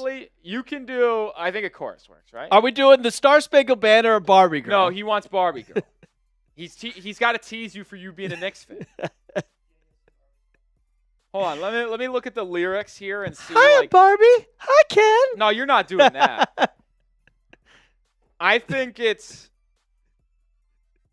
the chorus. It's the chorus? One line chorus. So it's if you look it up lyrics, you start at I'm a Barbie girl, go through imagination, life is your creation, maybe one come on Barbie, let's go party, and then do the chorus again and you're good. I think that's kind of where it goes. Yeah. This is going to be fun. Well, I'm going to pour up another beer bong for Charmander. I know. You play stupid games, you win stupid prizes. So should I sing it? No, I'll lead us off with a beer bong, and then we'll get an L. So I'm starting from I'm a Barbie girl. All right. All right. Here you go, I'll do it as he's doing it. I'm a Barbie girl in a Barbie world. Life in plastic. It's fantastic. You can brush my hair, undress me everywhere. Imagination. Life is your creation. Come on, Barbie. Let's go party. Oh, yeah. Come on, Barbie. Let's go party. Ooh, oh, ooh, oh. That's what you're getting. Oh!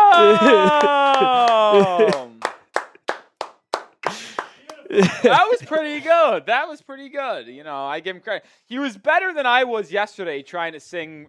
What was it again? God bless America. Because I wanted to, like, I think you're better musically than I am. Because I just am terrible of, like, without hearing the actual, like, background music per se, I'm terrible at remembering, like, the notes and the pitch and the way you say it. Music theory. He fans are laughing and having a good time with it. So yeah, and then people here in the chat are like, "What the hell is going on, man?" Like, it's NBA free agency. We're just trying to have fun here. Thank you, Chris Lauderay. Appreciate that. Love it, love it, love it. All right, we are an hour and 15 minutes in. We only got one signing. I think in about 20 minutes we're gonna react and do like a, basic video here. And then kind of loop it since nothing's been going on. But before we get into that, shout out your favorite team down in the comment section. Oh boy. Alfred, you might have started something. I don't know if you can finish. Oh jeez, I can see it on your screen right now. But before we'll do this first. Charmander, we're gonna get to your super chat in here in a second. But on our main chat sports channel, shout out your favorite team for me. Spam it down in the comment section, and we're going to give it a minute. And then after a minute, we're going to pick the first comment we see, and we'll talk about your team, what they've done in free agency, what they haven't done, what they could do. So spam your favorite team. Spam it down below. I want to see everybody. I'll count down from 10. We're also 8 likes away from 200, and that means I get to do a Bean Boozled. So everybody keep spamming down below. I'm counting from 10 right now. 10, 9, 8, 7, 6, 5, 4, 3, 2, 1. Boom. Carl Knight was the first one I saw. All right. And it was the Knicks. It's the Knicks. So it was the Knicks. I promise I wasn't being biased. It was the first one I saw. Let's talk about what they've done in free agency or lack thereof. They did re-sign Jose Alvarado and Landry Shamet right before free agency opened. Alvarado, I think, was on the weekend or maybe the Friday. Yeah. Shamet was legitimately on Monday, so 24 hours before free agency began. But they lost today their 2 backup big men in Ariel Hukporti and Mitchell Robinson, so they currently have no backup centers on the roster. They have absolutely no one. It's not like, oh, they could find a player that could be backup. No, right now, the backup technically center, I guess you could call it Josh Hart. You would have to play him at the center position because not only that, Jeremy Sohan, who was a part of this team last season, who won the title with them, was playing center after Cat, after Mitchell Robinson, after Ariel Hukporti as your last resort. Right now, they still have their absolute core together. They re-signed Landry Shamet for an amazing $24 million contract, $6 million a year, where you see guys that are getting absolutely way more money. I mean, Harrison Barnes, for a guy that is not even having a rotation on the Spurs roster, got $8 million. Everything is there. Your starting 5 still there. But right now, you do not have a backup center after losing Mitchell Robinson and Ariel Hukporti. And I just don't understand getting rid of Hukporti. I mean, you have to pay somebody, and you have, I think, $11 million into the second apron. You could afford someone.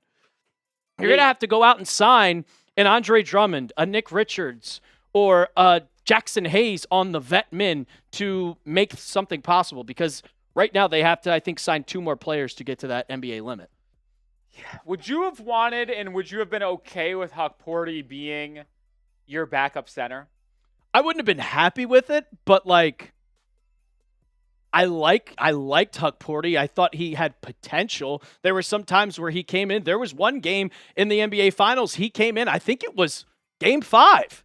And he came in and played a productive 10 to 12 minutes that entire game where it looked like, okay, we can have him as our backup. But now you don't have any. I thought for sure instead of trading the pick away, going and getting a center in the NBA draft, which would have easily been the best option for the Knicks. All right. So enough with the Knicks talk here. We kind of talked about what they've done. We'll see what they do here. Do we want to get to the Super Chat, and then we'll do this again? Let's get to the Super Chat. And I'll say this before we get it on screen. Elper, if you oblige, I'm going to do another beer bong. So I'm just drinking, and you're singing potentially Cotton Eye Joe here. Charmander, as much as we love the donations, and it's very appreciative, like you don't understand how much it helps us here at the Heat Report, I am going to cut it off after this. Okay. There will be no more singing. As much as I like teasing Elper here, and it's fun, I think we are going to cut it off here from the singing perspective because, yeah. But, so we're going to have him. Yeah. Well, no, you can sing it. You just can't play the actual song. No, that's one time that was a mistake by YouTube. Yes. I'm pretty sure. I mean, I've done karaoke on Patriots. You just can't. I've done it on Knicks. Knicks. That he played the song and sung along with it. If I'm not mistaken, maybe I'm wrong. Do I gotta do the little dance with it too? All right, so I'm gonna do a beer bong. He's gonna do Cotton Eye Joe. I gotta remember the lyrics of this song. You can super chat if you want to bring up other things, but we're just no longer singing. Yeah, but I'm trying to remember the cadence of it because it's been a while since I've listened to this song. Like Barbie Girl, I just know it by heart. You know that by heart? I've listened to a lot of bubblegum pop music in my day. Interesting. Wouldn't have guessed you knew the Barbie song by heart. It's me though. Wouldn't have guessed it. I listen to a lot of music. All right, I'm gonna try to get this. You've been a legend. If it had been for Cotton Eye Joe, I've been married a long time ago. Where did you come from? Where did you go? Where did you come from, Cotton Eye Joe? If I hadn't been a Cotton Eye Joe, I've been married a long time ago. Where did you come from? Where did you go? Where did you come from, Cotton Eye Joe? That's the whole entire chorus. I tell you what, that was pretty good. I really think that was way better than I anticipated. That was actually impressive. Bar, I say I'm impressed. I will do every time I'm at a bar, like when it's not packed, I will do karaoke. The last time I sang some Matchbox 20 song. I can't remember. Is it? That's their best song ever. I forgot. What did I sing? I think I sang 3 a.m. Oh, that's not the one I was thinking of. Or I sang Unwell. I think I sang Unwell. What's the one, End of the World? What's the name of that one? I know what you're talking about. Absolutely. Yes. They're actually coming to Choctaw. Or I've sang Real World too. August 15th. August 15th? Choctaw. I've never been to that casino. I've only been to WinStar. I guess 3 a.m. is their most popular one. How Far We've Come. That was the one I was thinking. Oh, yeah. Let's see how far we've come. That's my favorite song. Oh, yeah. That's my favorite song from them. All right. We're going to do this again. Now you count down. Shout out your favorite team for me down in the comment section. After a minute, we're going to pick a team to talk about. I see it. Keep spamming it down below. Are you counting down or am I counting down, Rolly? I'll do it. All right. Keep spamming it down below. Everybody's favorite team in the comments section. I'm going to give it a minute, though. Keep on spamming your favorite teams. So keep on getting it in there. Shout to our guy, Dibble. I see Dibble in there. Legendary stuff. All right, here we go. 10, 9, 8, 7, 6, 5, 4, 3, 2, 1. First I saw was the Timberwolves from Joseph Tana, if I said that correctly. So, let's talk some Timberwolves basketball, because the big move they've made this offseason hasn't been in free agency, but it's been trading for LaMelo Ball. So, let's go through a timeline of the Timberwolves offseason. The day before the draft, actually an hour before the Giannis Antetokounmpo trade, they traded Julius Randle to the Brooklyn Nets. They also moved back from the 28th pick to the 33rd pick, and they move off Randle's contract. They take on Muhammadu Gay, who was just there, so took on something to consummate a 3-team trade. They did that in order to re-sign and extend Ayo Dosunmu before he entered NBA free agency. So they bring him back on $20+ million, 5 for 112. And then 3 days later, right after I think the second day of the draft, or before, however you want to say it, I think it was actually the morning of day 2 of the draft, second day, they trade Naz Reid and 1 first plus 3 swaps for LaMelo Ball and Josh Green. So now you add LaMelo into that backcourt, that they have him, and you bring Dosunmu as your 6th man, I suppose. You still have McDaniels. You still have Rudy Gobert. Who starts at the 4? Not sure. Maybe I'm missing someone, but we'll see there. Because I doubt they go with Ant, LaMelo, and Dosunmu all in the same starting lineup. Would you start Terrence Shannon? But that's like same thing with Dosunmu, though, almost. Shannon, yeah. So I just don't feel like they're going to start LaMelo and another one of their guards, whether it be LaMelo or Dosunmu. So I don't know who starts the 4, but that's where the rumors of LeBron come in, because they've been linked as a team that outside of the most likely 3, Miami, Cleveland, Golden State, well, that they have some interest in reaching out. Yeah. I mean, there was, I think Rich Paul said, or someone else, that like there's been 12 teams to call him and reach out about LeBron. Minnesota absolutely is one of them. One of them also is Denver. That just was reported by the Denver Post. So Denver's a team in there. So there's been many different teams to reach out for LeBron. Minnesota's certainly one of them. If they make a good enough pitch to LeBron to join them on the vet min, maybe they do land LeBron. And now you have a lineup of LaMelo, Ant, McDaniels, Gobert, and LeBron. Is it likely? No, I'd still place my money on one of Cleveland, Miami, Golden State. But I don't know what else they would really do in free agency other than make a swing like that on LeBron. Could they afford Rory? No, I think even though they saved the money, yeah, they did that to side Dosunmu. So, I don't really see them. I don't think they have any flexibility. Because, I mean, I do like their core of their first 7 players. But after that, I mean, you talked about it, they really don't have someone to play, or they need another wing.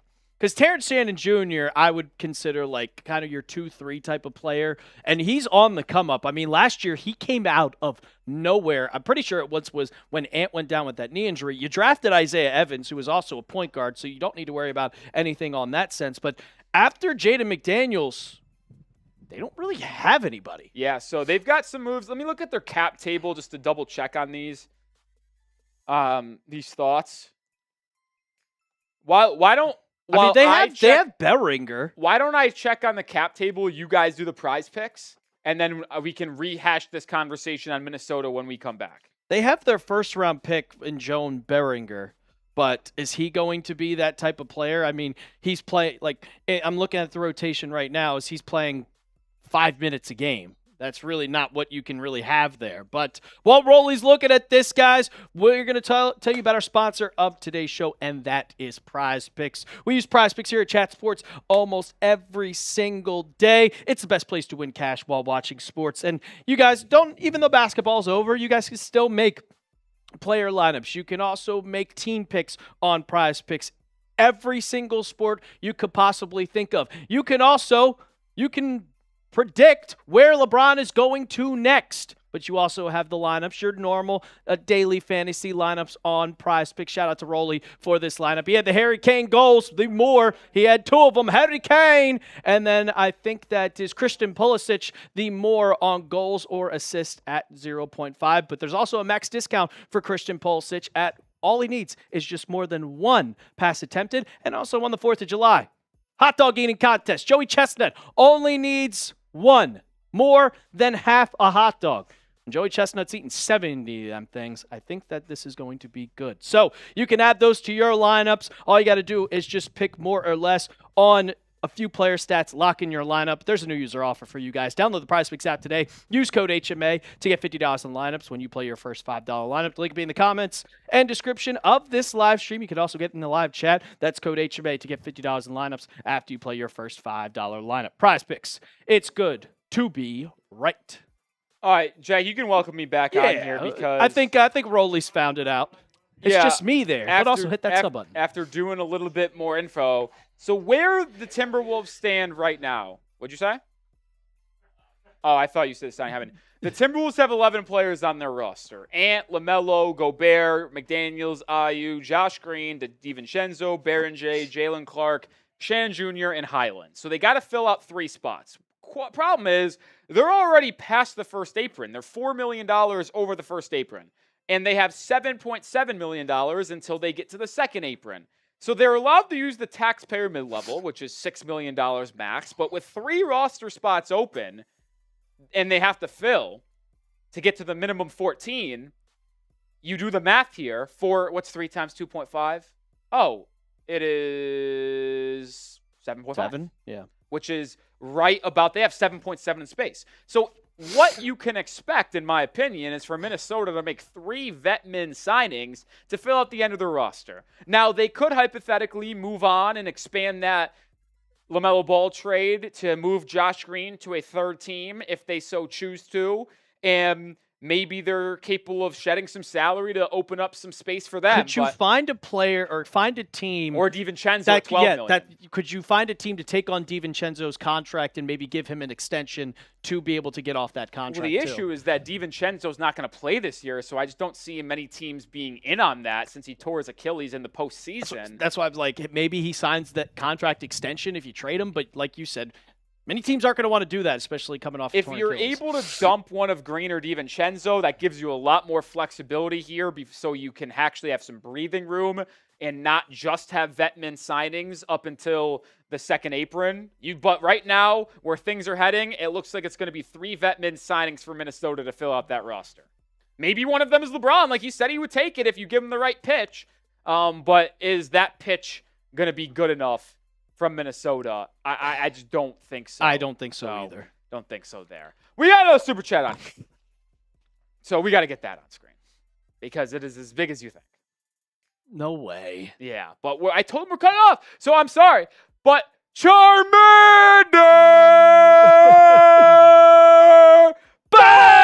Bang! My guy. So you're saying no sing, but talk lucid dreams. Listen, that's a long song. And Charmander, you have been unbelievable. Charmander. But I did say we're not doing. I know you're gonna say, this is talking, not saying it. We're not doing anything song. So what I will offer you, because we're gonna be going back to our regular scheduled programming here, and I don't want to try to slight you or anything. But how about me and Alper do another beer? We do a beer bong maze. That's fine with me.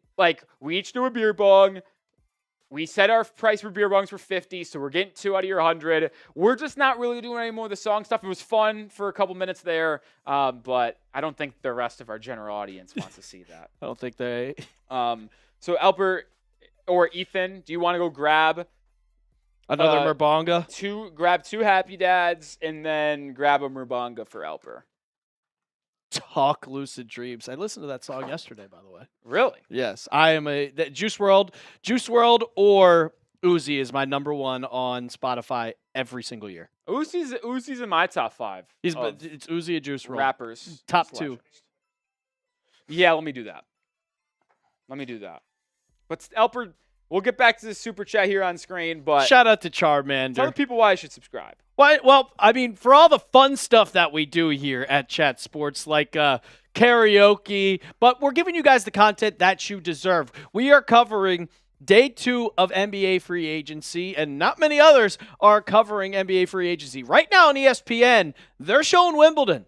You're not getting the same type of content. You're not getting the same type of analysis that you are getting here. So go ahead and hit that sub button. We might be live tomorrow, not 100% sure, but we'll also be live tonight for the USA Bosnia World Cup game. We are live for all of the NBA draft stuff last week. We're going to be live during the NFL season, so you're not going to want to miss out on a single thing, ladies and gentlemen. Go ahead and hit that sub button right now. We're on our way to 436,000 subscribers.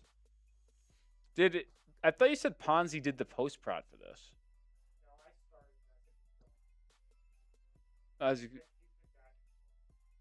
Is it in a separate doc? Because the copy underneath where I'm putting in this 2026 free agency it's all 2025 stuff.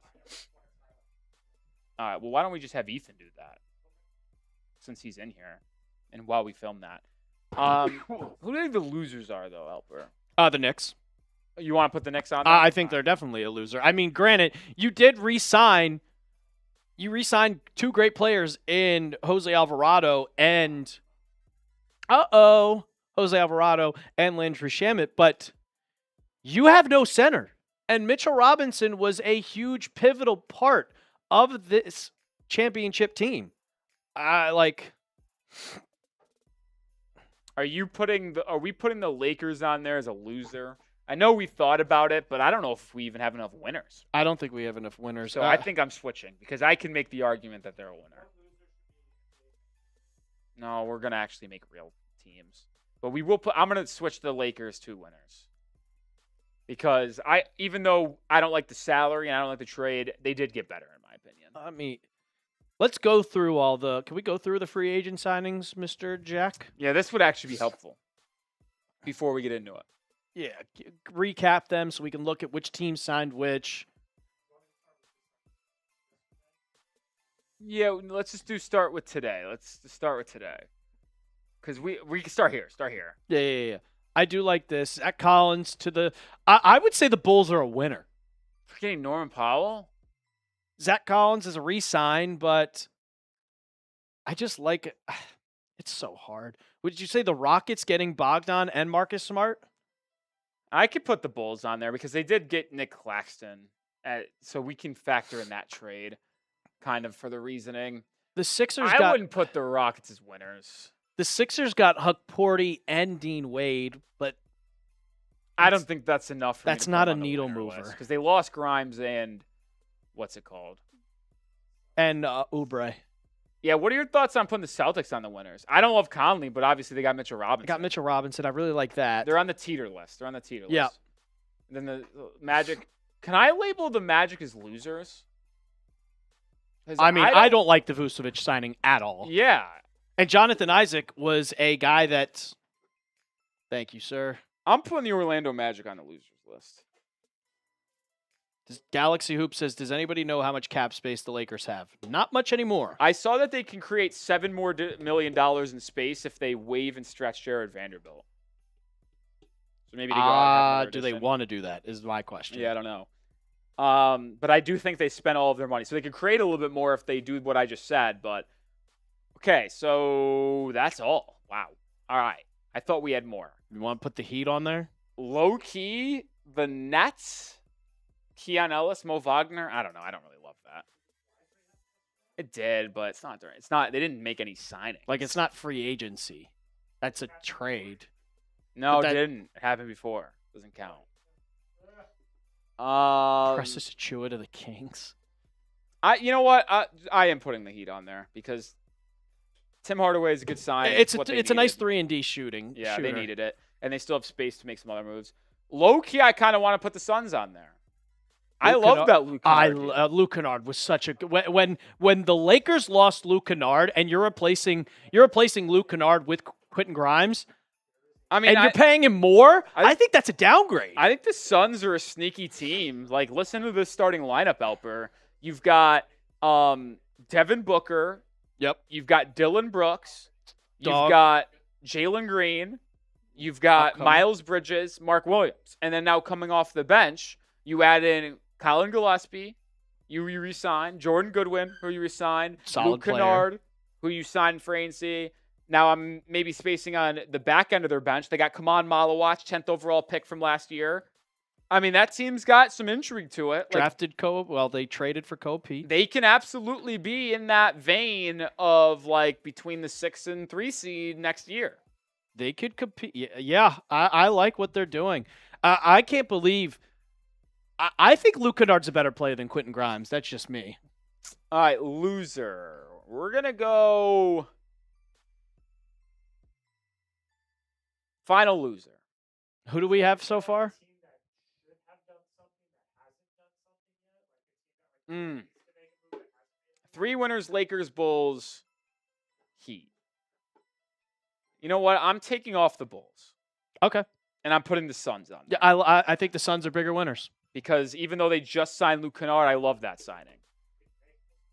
No, because I can't get it to. I'm barely struggling to find a third loser. I mean, I really don't think there's that many losers out there. I'm looking right now. What about the Hawks? We can do a reveal. Hawks, no.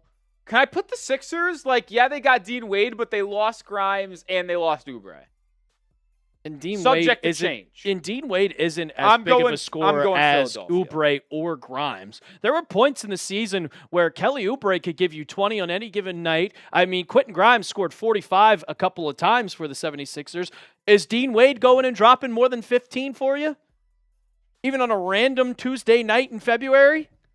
I put the Sixers on there because, I mean, that's subject to change because they can get Rui Hachimura and they become winners real quick. Exactly. But as of right now, yeah, we're doing that. So I like that. We're doing that because Dean Wade is a downgrade from Oubre and. Oh, would you prefer watermelon or lemon lime? What do you prefer? I don't care. I don't care. Lemon lime. Those are my 2 favorite flavors. So. Oh, this is freezing.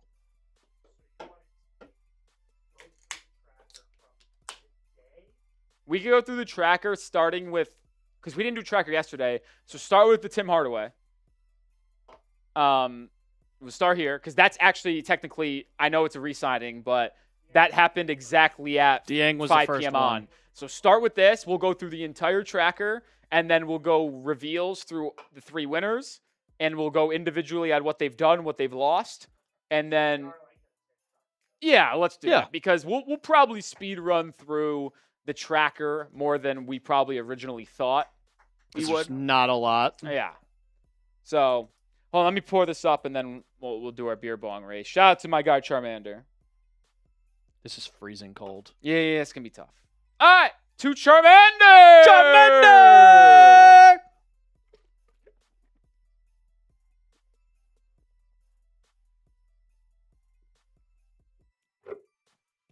Holy hell, that was freezing. Yeah. Excuse me. Wow. All right. That was something. Whoa.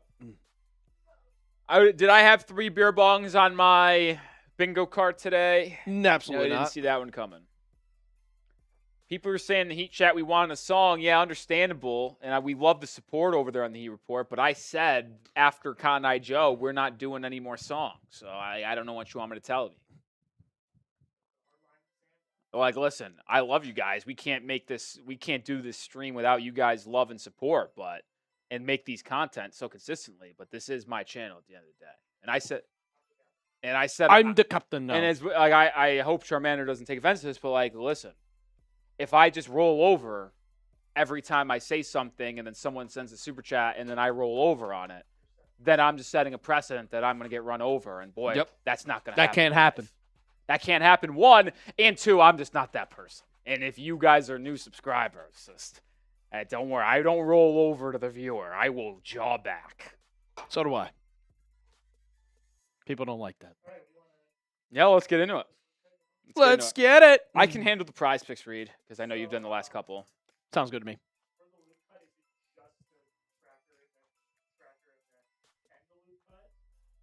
I mean, is this being an actual cut, or is this Yeah, just no, being we're doing an actual video. No, we Okay. do the whole entire winners and losers thing. Correct.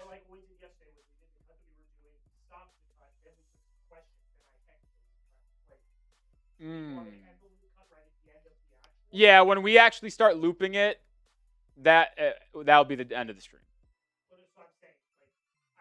I'm confused. Yeah, so like react to like a thing, and like at the end you can go full screen. I'll do like a sub read or something, and that's where the loop cut ends. Yeah. End the loop, and then we'll do like a brief explanation of what's going to happen. It is Johnson. You. Okay. So when is the loop cut starting, and when was the actual cut starting? Okay. Yeah. Okay. Yes. I just won't. Yeah, and then we did a little Q&A.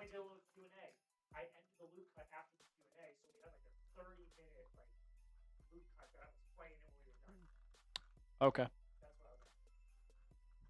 Okay. All right. Let's do it. All right, we're going to film a video here reacting and going through all of the signings that have happened since 6 p.m. Eastern time yesterday. And then we are going to give 3 winners and 3 losers. So stay subscribed. After that, we'll like quickly, briefly hang out for like a minute or two. And then we're going to replay it as a loop. And if nothing happens while that is happening, we will be signing off after what will end up being probably a 2.5-hour stream today, since there's only been 1 signing since we went live, which is truly unbelievable. Which is the other one? Jameer Watkins does not count. It does not count. That's a 2-way contract. The Florida State guy. All right.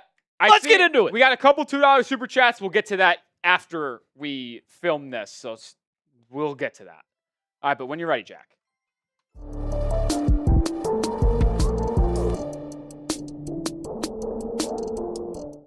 We are nearly 24 hours into NBA free agency, and even though it started off really, really slow, it picked up on day 2 with a flurry of signings and a big-time trade. We're going to react to it all and give 3 winners and 3 losers after the first 24 hours of free agency. I'm Nick Roloff. Here is Brett Alper. We'll be breaking it down on this edition of NBA Now, presented by Prize Picks. There's been a lot of moves out there, and before we get into them, let me know who is the best free agent still out there, not named LeBron James. I would probably have to say it's Jalen Duran, but you let me know down in the comments section. I think we both kind of agree, Rolly, that, with Duran being the restricted free agent, as the Detroit Pistons have said that they're going to match whatever, I would go with Rory Hachimura. So let's go with how things started off yesterday. Couple re-signings, not notable. Notable, Tim Hardaway Jr. joining Giannis and Bam Adebayo in Miami. He was the first player to switch a team in free agency. Signing 1 year, $6.5 million. Shot 40% from 3 last year. 3rd and 6th man of the year voting. Good pickup there for Miami. And then we had a little bit of another dry spell, but then we get a couple big ones. Keon Ellis heading from Cleveland to Brooklyn for 2 years, $18 million. Then a real surprising one, which we'll talk about more in a bit, but Luke Kennard, 2 years, $13 million is a hell of a deal. I love that deal. I mean, for what you're getting with the type of player, the Lakers went out and acquired him, and when he was with LA, it felt like he was their true 3-and-D type player. He was lights out from 3 last season, and Lakers are losing a good one, Suns are gaining a good one. And moving on here, Zach Collins re-signs with the Bulls. Dean Wade moves from Cleveland to Philadelphia, singing a 4-year, $39 million deal. And then a pair of bookend signings to end the night on Monday, or Tuesday, I should say, and start the signings on Wednesday. Bogdan Bogdanovic to Houston, Marcus Smart to Houston. And that kind of opened the floodgates here, because John Collins, which will end up being a sign and trade, don't know what the trade's going to be, 3 years, $51 million, heading from Los Angeles to Clippers to the Detroit Pistons. The All-Star, Norman Powell, leaving Miami to sign a 2-year, $45 million deal in Chicago. First year of that contract guaranteed, second year not. It's a team option. The Knicks lose a third-string big in Ariel Hawkporty. He heads to Philadelphia, where he'll likely battle with Adem Bono to be the backup for Joel Embiid. Yeah, it's kind of like I was okay with the Knicks losing Huck Porty at first, but which we'll talk about in a little bit with Mitchell Robinson also being a free agent and going somewhere else. Right now, the Knicks don't have a backup center, but for Ariel Huck Porty to go to the 76ers, I don't really like Gaten Bona for what he did. He kind of played no defense for Huck Porty. He kind of gives them a more aggressive type of fit for that team. And then not much going on after that. Nikola Vucevic going back to Orlando where he was many years ago. Mike Conley, a low-end deal for the Boston Celtics to be their backup point guard. And then also Brooklyn Nets. They're kind of getting a lot of players in this offseason. Mo Wagner, 2 years, $19 million, and Javon Carter, 1 year, $3.5 to the Orlando Magic. Yeah, cool story there with Nikola Vucevic. But then we get the impactful moves here in the early afternoon, late morning. Mitchell Robinson signed the full non-taxpayer mid-level, leaving New York after winning a title to maybe become the starting center. Him and Neemias Queta will battle out for that starting spot in Boston. But then the Lakers. The big one. They trade 2 first-rounders unprotected to get Walker Kessler. They signed Sanju Mamu. They signed Quentin Grimes. And they signed Colin Sexton. They make 4 major moves in the span of 30 minutes. It was crazy. And they really bolster up that roster. The Lakers, we'll focus on them here more in depth in a second. But to round out the action thus far, Kelly Oubre Jr. signed with the Pacers on a 2-year, $17 million fully guaranteed deal. Really good pickup for Indiana really as they look to rebound from last year. Oubre will be one of their lead guys off the bench. Athletic rebounder who's improved as a shooter, can defend a bit. Not a bad pickup for Indiana whatsoever. Get to winners and losers here in just 1 second. But today's show is sponsored by Prize Picks. Download the app today. Use code HMA. Get $50 in lineups when you play your first $5 lineup. World Cup action on the daily. We got the United States taking on Bosnia tonight in the round of 32. We got more action tomorrow. They got daily discounts for the World Cup. They've got max discounts they offer. If you're watching this on Wednesday, take advantage of the Kristen Pulisic passes attempted max discount. I had a lineup in coming into today. More on Harry Kane goals. He had 2. So I head to the night with Pulisic, more on half a goal and assist. If he can make one of those 2 happen, boom, we can really have something go our way. There's also a max discount for Saturday. How about Joey Chestnuts? Take advantage. More on half a hot dog. I'll tell you what, he's probably going to be in the 70s, maybe the 80s. So get your lineups in. Download the Prize Picks app today. Use code HMA to get $50 in lineups when you play your first $5 lineup. That is code HMA to get $50 in lineups when you play your first $5 lineup. Appreciate Prize Picks for sponsoring today's stream. Roll, we got a signing we while got a we're signing doing this. Live here as it's happening. It's fine. Just get an L3 on there, Jack. Tobias Harris has, as we're filming this, signed a 2-year, $31 million deal with the San Antonio Spurs. Quick thoughts. He was our 3rd best free agent available at this point in the filming. And I like this move for San Antonio. I would have preferred the target Rui Hachimura. Maybe it was a bit more expensive. We knew that the Spurs were looking to upgrade that starting 4 spot, connecting Wembanyama to the backcourt of Vassell, Harper, and Castle. So now they get that potentially in Tobias Harris. And I like Tobias Harris. You're not asking him to be what kind of Detroit did, to be the number 2 or number 3 guy. Tobias Harris is going to be plopped in as that number 4 player behind Wemby, behind Stephon Castle, behind Dylan Harper, and even possibly De'Aaron Fox. I really like this signing. He provides that 3-and-D and also just that veteran presence that kind of they were lacking. I know they had Harrison Barnes, but he really wasn't a rotational player. They get that veteran presence in Tobias Harris. And cheap deal, only $15.5 million. I know for the people watching this video, you were not with us on our live show, but if you were, I did say I would bet my life on one of Rui Hachimura of Tobias Harris heading to San Antonio, and it will be Tobias. I would have preferred, if I was a Spurs fan, which I'm not, Rui, but Harris is a very solid option. I mentioned it. I don't think he could be a top 3 guy on your team. Luckily, he's not going to be. He's going to be your 5th guy in all likelihood. So let's get into some winners here. We kind of disagree on this to a degree. We ended up putting the Los Angeles Lakers on our winner list. They're losing LeBron in free agency. We'll see what happens with Rui Hachimura after not heading to San Antonio. But they re-sign Austin Reeves. DeAndre Ayton opts into his $8.1 million player option. They made the big move of trading for Walker Kessler. We both agree it's an overpay in both the trade and the contract, but I like adding Sandro Mamu. I like adding Colin Sexton. Yep. I'm wishy-washy on Grimes, but I do truly believe here, Elper, that they are better now after making these moves than they were last year. I get losing Kennard and Smart and LeBron and potentially Rui is tough, but these are the guys they needed to add to complement Reeves and Luka the most. It's just going to depend to me on how good of defending are they going to have. I mean, right now, the question is, are you going to have Jake LaRavia start or are you going to have Quentin Grimes?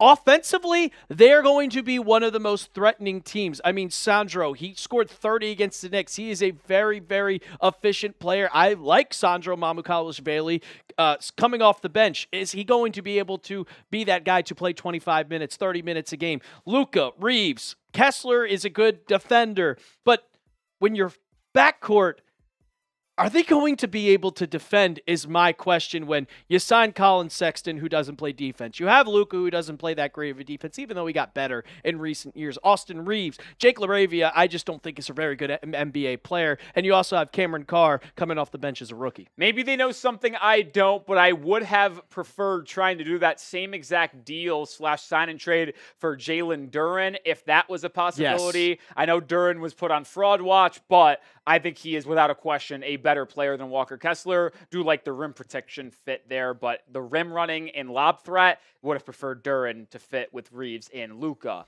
The second winner, we labeled the Phoenix Suns, and although they haven't done much, I think they've done a lot of nice things. We mentioned Luke Kennard earlier on in the video. $6.5 million per year for him, I think, is an absolute steal. Yes, you ended up trading Grayson Allen and Royce O'Neal. That has nothing to really do with free agency, but you were able to acquire Miles Bridges. You re-signed Mark Williams, extended him, Jordan Goodwin, Colin Gillespie. You picked up Bouyer's option, bring in Luke Kennard. And now I'm looking at the Suns team, which has a starting lineup potentially of Booker, Dylan Brooks, Jalen Green, Miles Bridges, Mark Williams, with Luke Kennard coming off the bench. You have guys like Gillespie, Goodwin, Kaman Malowich, the 10th overall pick from the 2025 draft, and high upside big man there. Like, I'm not saying they're going to compete with OKC and San Antonio, but after the top two in the West, 3 through 10 is up for grabs. And I think Phoenix, building on the surprise year they had last season, getting Kennard, getting Miles Bridges, I think they're going to be much better than they were last year. I think they have been probably one of the most improved teams in a sense of who they've gotten, who they've traded for, to how they were last year. I love this Luke Kennard signing for how he was with the Lakers last year, an absolute sniper. Look, you lose Grayson Allen, who has turned into a very good NBA player, but Dylan Brooks has kind of solidified himself as the perfect role for this Phoenix Suns team. You still have Devin Booker. Jalen Green is on the rise, and I like Mark Williams as a defender. Miles Bridges, he's always been solid, kind of a iffy kind of players. You saw him in Charlotte, but I do like this team a lot to compete for a play-in spot and way better than they were last year. Yeah, final winner here on our list. We went between Miami, Chicago, Boston as that potential final third team, but we are going to put Miami on there. And it's really not for the reasons you think, because we're trying to keep this as free agency winners, not so much of the overall offseason, obviously acquiring Giannis Antetokounmpo. But since Monday afternoon, they did extend Andrew Wiggins, they brought back Simone Fontecchio, and they bring in Tim Hardaway Jr.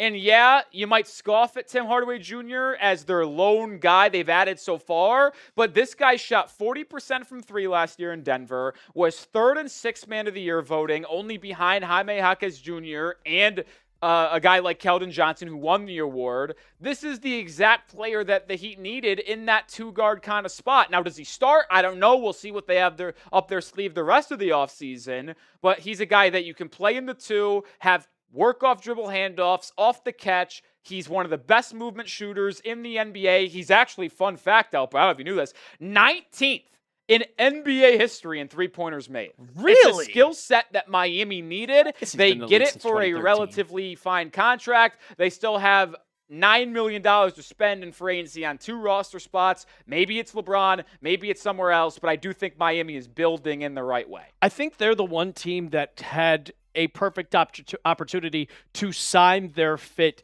in free agency. And for like the Lakers, who I think they did their whole entire free agency in 30 minutes. They're not going to make another move unless it's a guy that's going to be at the tail end of their bench. The Heat still have the opportunity to go and sign a guy like an Anthony Simons or bring in LeBron James. They have still the cap space and still have the moves to be able to be made while also improving their team at the same time. I like Simone Fontecchio. Andrew Wiggins is going to be clearly their third guy, and Tim Hardaway Jr., I mean, as a Knicks fan, he's played for the Knicks multiple times. I like what he did in Denver. I think that is a big loss for them and an adding piece to Miami Heat as they look to contend for a title with Bam and also Giannis. So, a lot of people making moves. Who is the biggest winner in NBA free agency so far? I'll tell you what, the one who's made the biggest noise is the Lakers. Are they the biggest winner, though? Get down in the comment section and let me know. We'll transition over to free agency losers. New York, the Knicks are the first team on the list.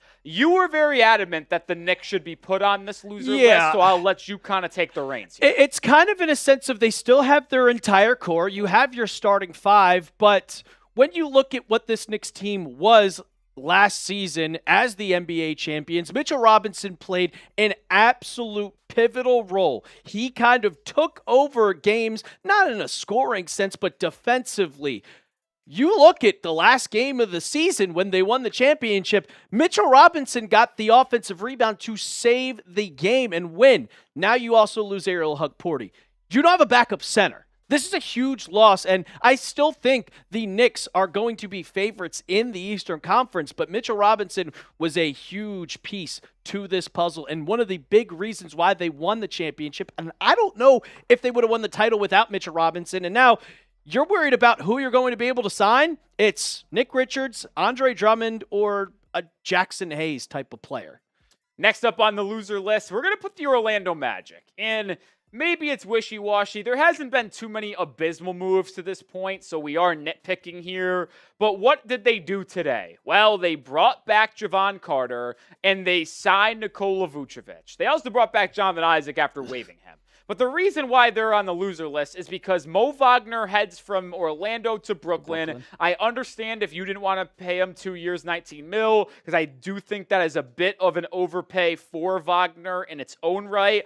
But if you are seriously going to play Vucevic 10, 15, maybe even 20 minutes a night as your backup big man, I think that spells disaster in Orlando. He was unplayable down the stretch for Boston after they inexplicably traded Anthony Simons for him at the deadline.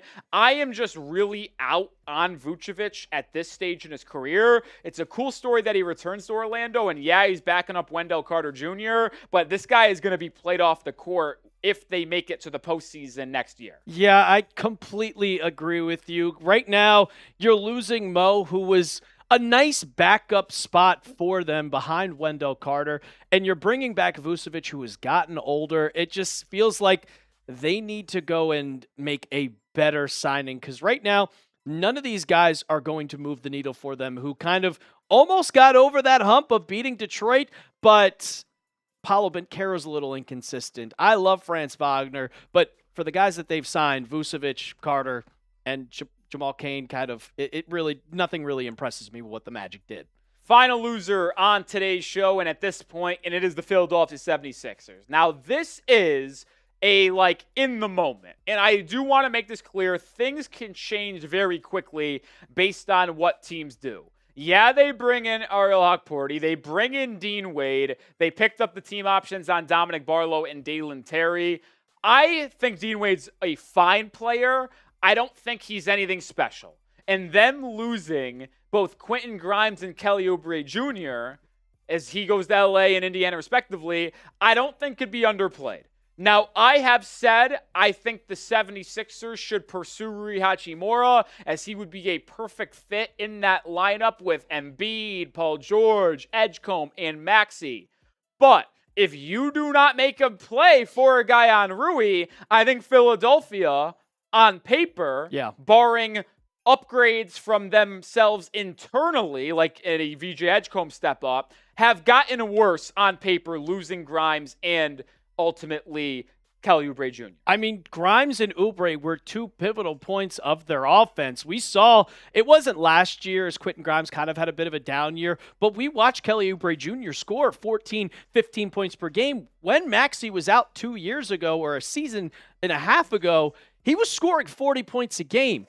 You are not getting that out of Dean Wade, Dalen Terry, and Dominic Barlow was the main defensive guy. Now Ariel Porty is going to compete with Adam Bona. It's just like they lost a lot. But like you said, Rolly, and we both kind of agree with this, if they can go and bring Rui Hachimura in, I think that automatically goes them from the losers to the winners. I would put them on the winner list because then if you look at what they've done and you're like, all right, we brought in Rui, we brought in Okporty, and we brought in Dean Wade. All right, those three additions trump the losses of Grimes and I'm spacing on the other one, Oubre, by a pretty wide margin, in my opinion. So a lot of time left for all three of these teams to maybe get themselves off the loser list. But as we're filming this here on July 1st, mid-afternoon, these are our three losers so far in free agency. Who is the biggest loser in NBA free agency so far, in your opinion? Let me know down in the comment section. And please subscribe as well, as we are on the road to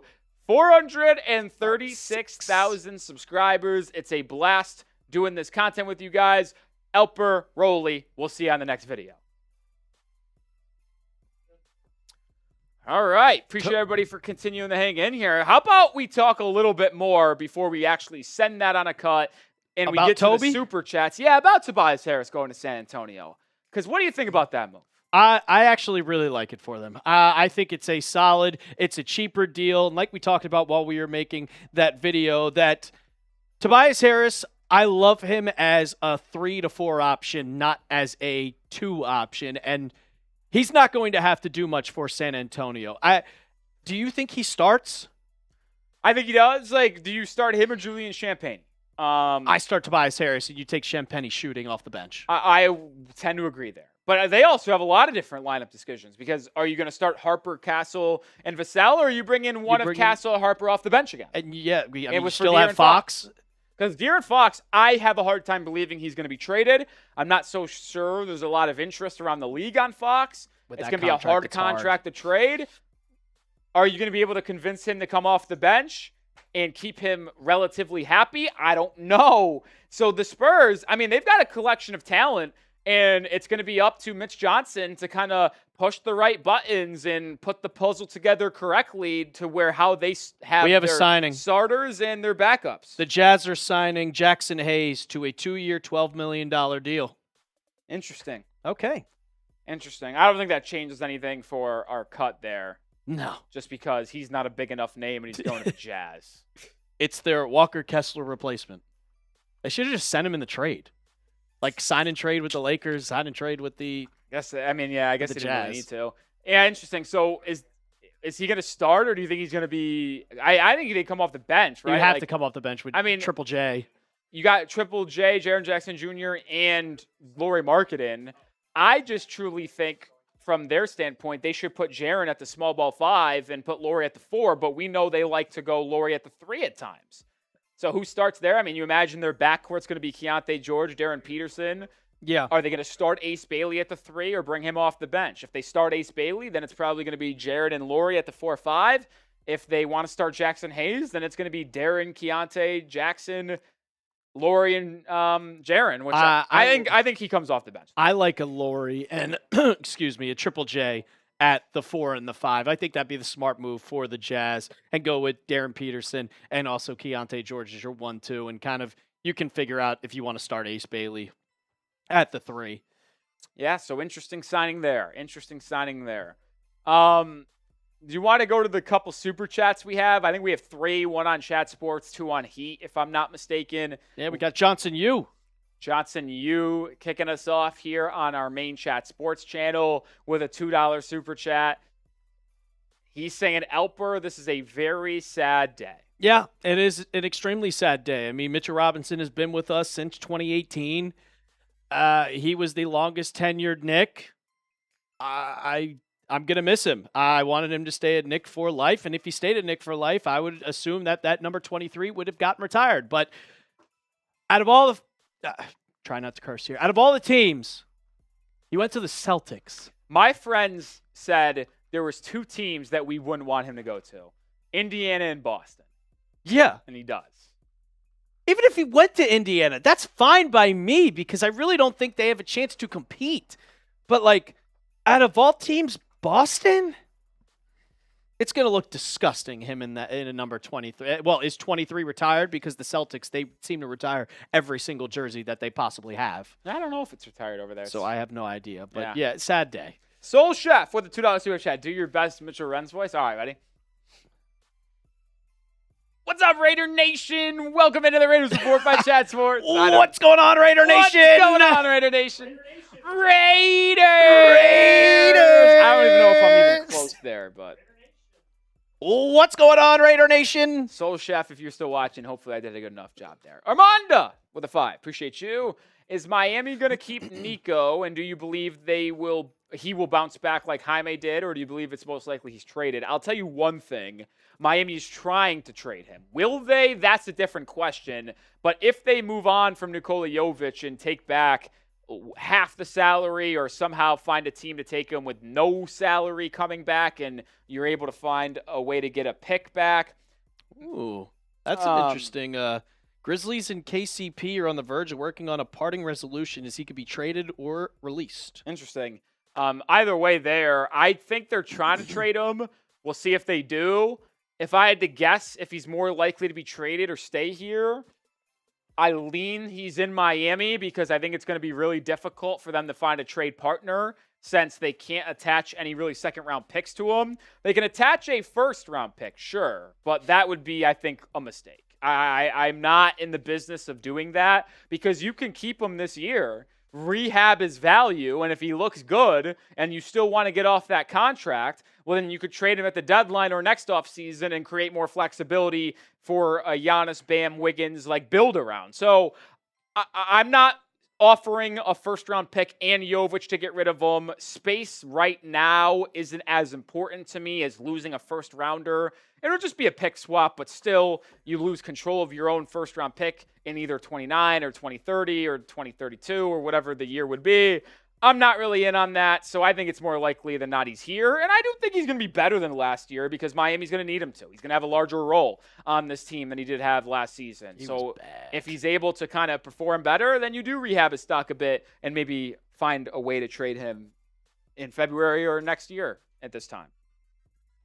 Well, we got a signing. Jackson Hayes, 2 years, $12 million with the Utah Jazz. It is 100% just your replacement for Walker Kessler. So, I mean, basically, as Jackson Hayes comes from the Lakers and goes to the Utah Jazz, you replaced him and then also send over 2 first-round picks and 2 pick swaps. Yeah, I mean, it's not a bad move from Utah. And obviously, Jackson Hayes, he probably wanted to be someone who gets a opportunity to play meaningful minutes. And although Utah is not going to be very good next year, maybe they surprise people, he is going to get an opportunity to play because either you're going to be their starting center or he's going to be the first big man off the bench when Laurie or Marketing go to the bench. So a lot of different things that you can do there if you're Utah.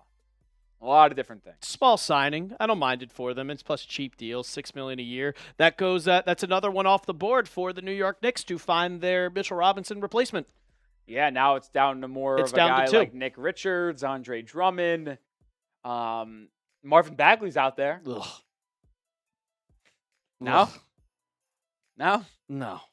All right. No, please, no. All right, so what we're going to do here, we're going to hop back into that video we just filmed. We're going to showcase and run through that again, kind of recap all the moves, talk about winners and losers.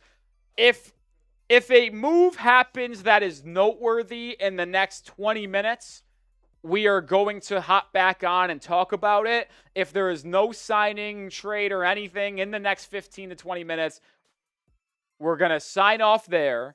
For my Heat stream, we are going to call it a day here. Appreciate Charmander. If he's still in the building, you're a legend. We had a lot of fun with you and everybody else who liked, commented, subscribed, super chatted. We're going to end our Heat stream.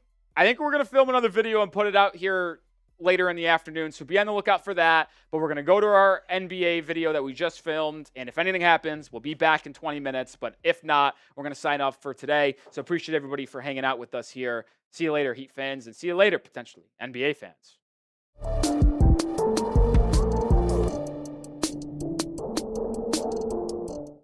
24 hours into NBA free agency, and even though it started off really, really slow, it picked up on day 2 with a flurry of signings and a big-time trade. We're going to react to it all and give 3 winners and 3 losers after the first 24 hours of free agency. I'm Nick Roloff. Here is Brett Alper. We'll be breaking it down on this edition of NBA Now, presented by Prize Picks. There's been a lot of moves out there, and before we get into them, let me know who is the best free agent still out there, not named LeBron James. I would probably have to say it's Jalen Duran, but you let me know down in the comment section. I think we both kind of agree, Rolly, that, with Duran being the restricted free agent, as the Detroit Pistons have said that they're going to match whatever, I would go with Rory Hachimura. So let's go with how things started off yesterday. Couple re-signings, not notable. Notable, Tim Hardaway Jr. joining Giannis and Bam Adebayo in Miami. He was the first player to switch a team in free agency. Signing 1 year, $6.5 million, shot 40% from 3 last year, 3rd and 6th man of the year voting. Good pickup there for Miami.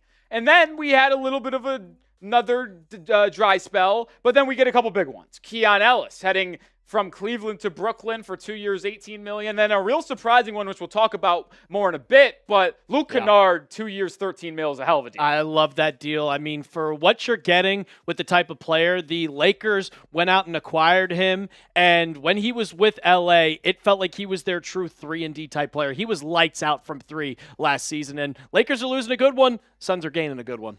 And moving on here, Zach Collins re-signs with the Bulls. Dean Wade moves from Cleveland to Philadelphia, signing a 4-year, $39 million deal. And then a pair of bookend signings to end the night on Monday, or Tuesday, I should say, and start the signings on Wednesday. Bogdan Bogdanovic to Houston, Marcus Smart to Houston. And that kind of opened the floodgates here because John Collins, which will end up being a sign and trade, don't know what the trade's going to be, 3 years, $51 million, heading from Los Angeles, the Clippers, to the Detroit Pistons. The All-Star, Norman Powell, leaving Miami to sign a 2-year, $45 million deal in Chicago. First year of that contract guaranteed, second year not. It's a team option. The Knicks lose a third-string big in Ariel Hukporti. He heads to Philadelphia, where he'll likely battle with Adem Bono to be the backup for Joel Embiid.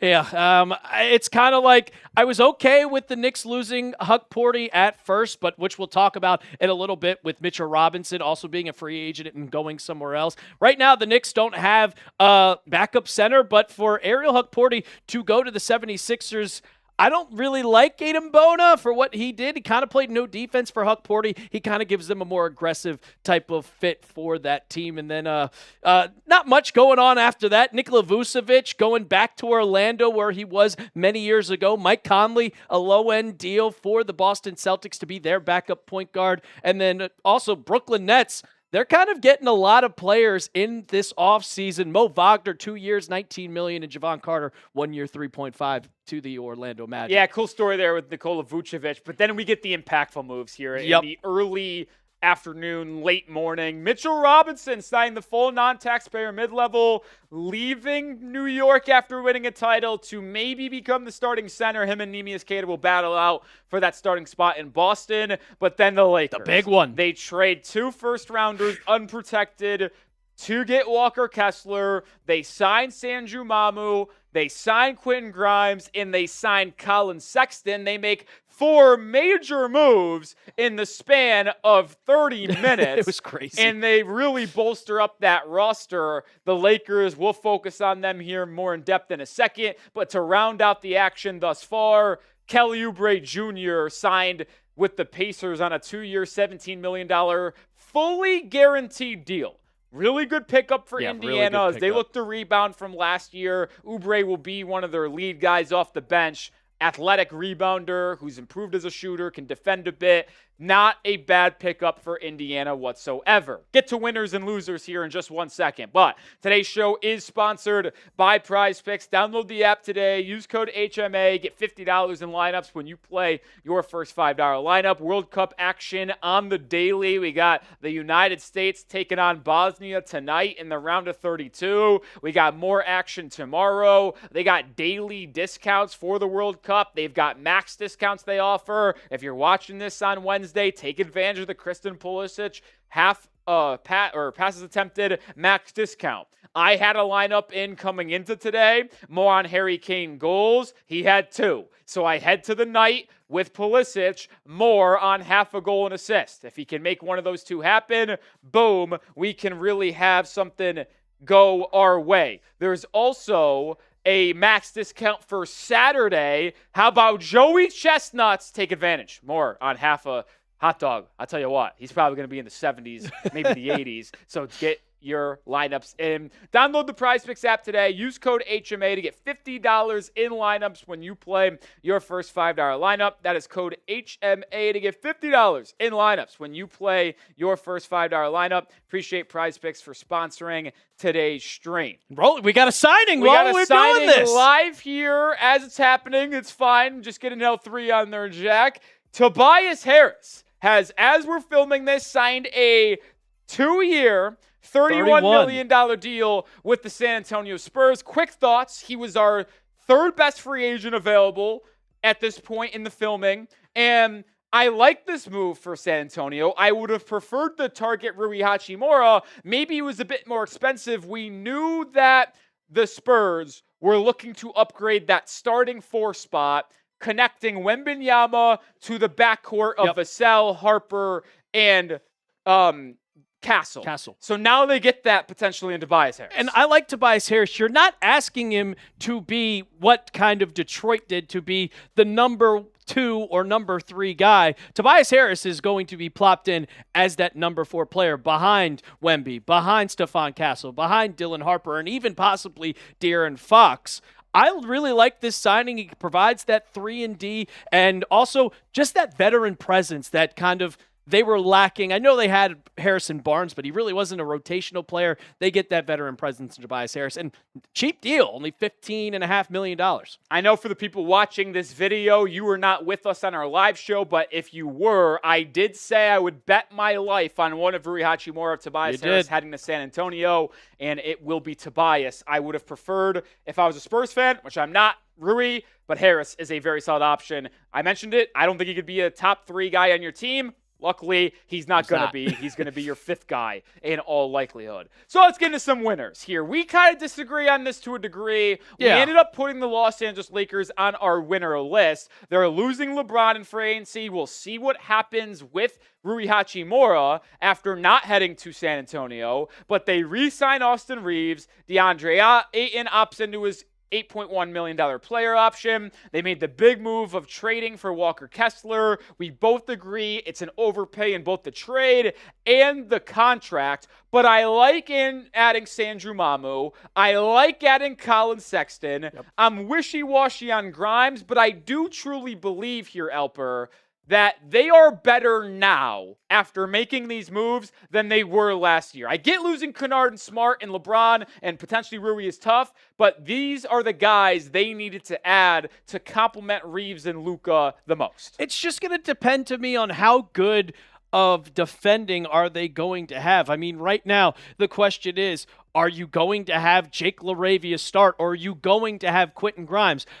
Offensively, they're going to be one of the most threatening teams. I mean, Sandro, he scored 30 against the Knicks. He is a very, very efficient player. I like Sandro Mamukelashvili coming off the bench. Is he going to be able to be that guy to play 25 minutes, 30 minutes a game? Luka, Reeves, Kessler is a good defender. But when your backcourt, are they going to be able to defend is my question when you sign Colin Sexton, who doesn't play defense. You have Luka, who doesn't play that great of a defense, even though he got better in recent years. Austin Reeves, Jake LaRavia, I just don't think is a very good NBA player. And you also have Cameron Carr coming off the bench as a rookie. Maybe they know something I don't, but I would have preferred trying to do that same exact deal / sign and trade for Jalen Duran if that was a possibility. Yes. I know Duran was put on fraud watch, but I think he is without a question a better player than Walker Kessler. Do like the rim protection fit there, but the rim running and lob threat, would have preferred Duran to fit with Reeves and Luka.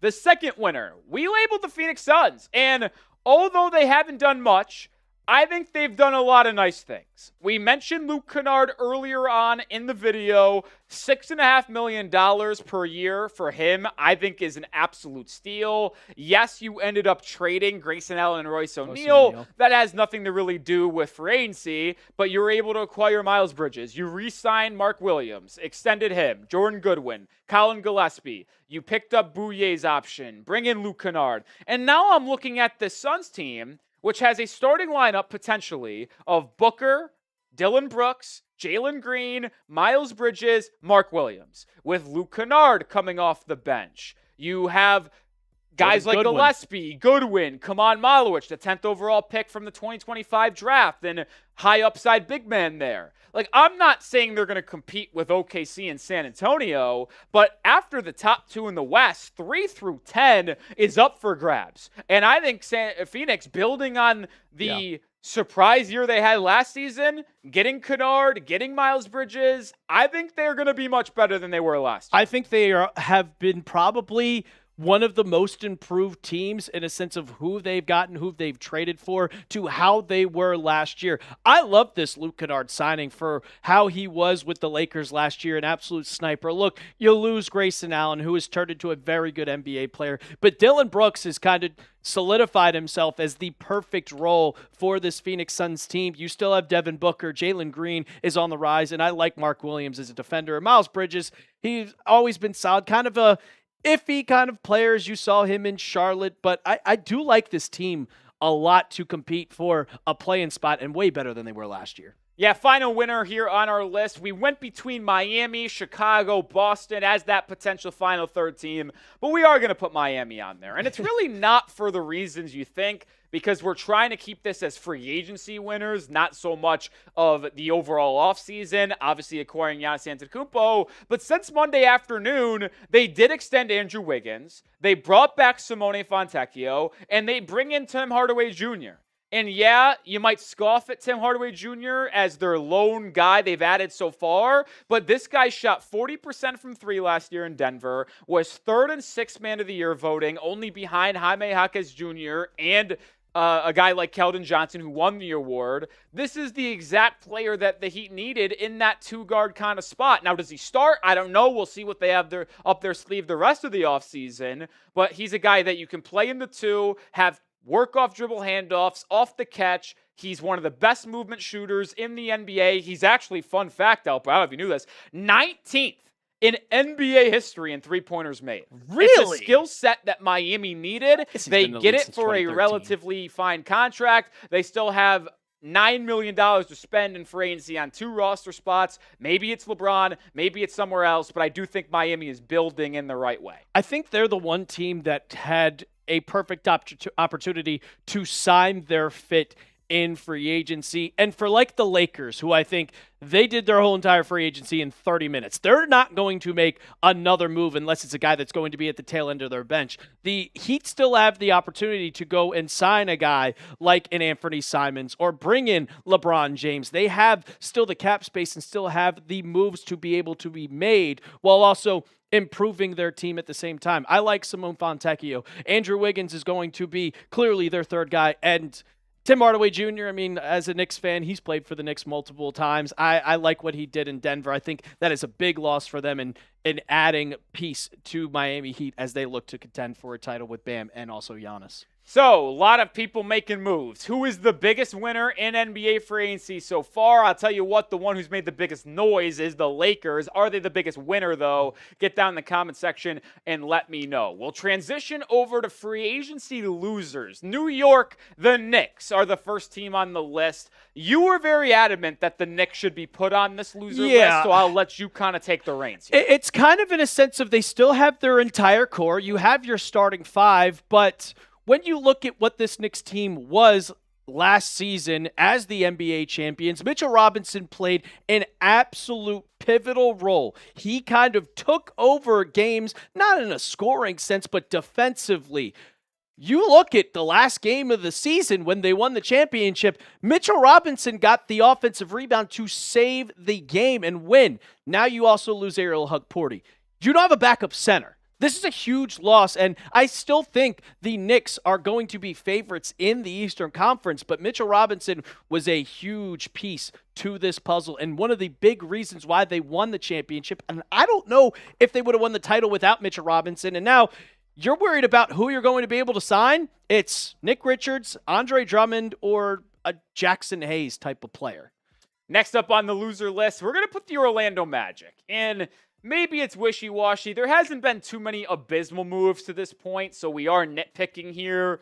But what did they do today? Well, they brought back Javon Carter, and they signed Nikola Vucevic. They also brought back Jonathan Isaac after waiving him. But the reason why they're on the loser list is because Mo Wagner heads from Orlando to Brooklyn. I understand if you didn't want to pay him 2 years, $19 million, because I do think that is a bit of an overpay for Wagner in its own right.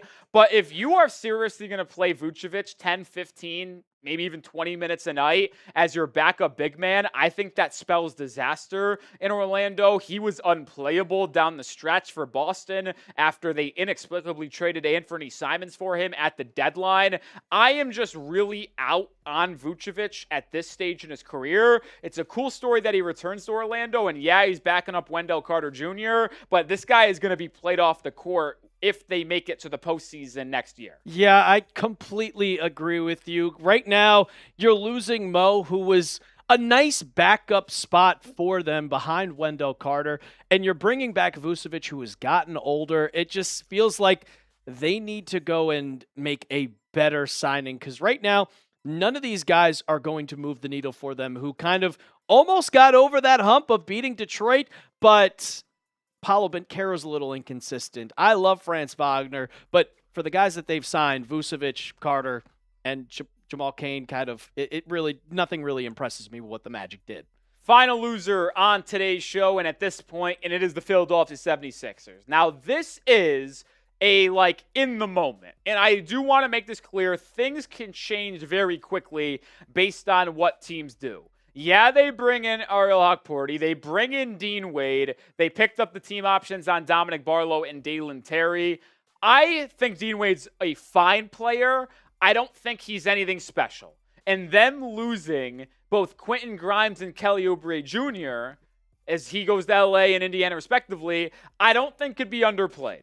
Now, I have said I think the 76ers should pursue Rui Hachimura as he would be a perfect fit in that lineup with Embiid, Paul George, Edgecombe, and Maxey. But if you do not make a play for a guy on Rui, I think Philadelphia, on paper, barring upgrades from themselves internally, like a VJ Edgecombe step up, have gotten worse on paper, losing Grimes and ultimately Kelly Oubre Jr. I mean, Grimes and Oubre were two pivotal points of their offense. We saw it wasn't last year as Quentin Grimes kind of had a bit of a down year, but we watched Kelly Oubre Jr. score 14, 15 points per game. When Maxey was out 2 years ago or a season and a half ago, he was scoring 40 points a game.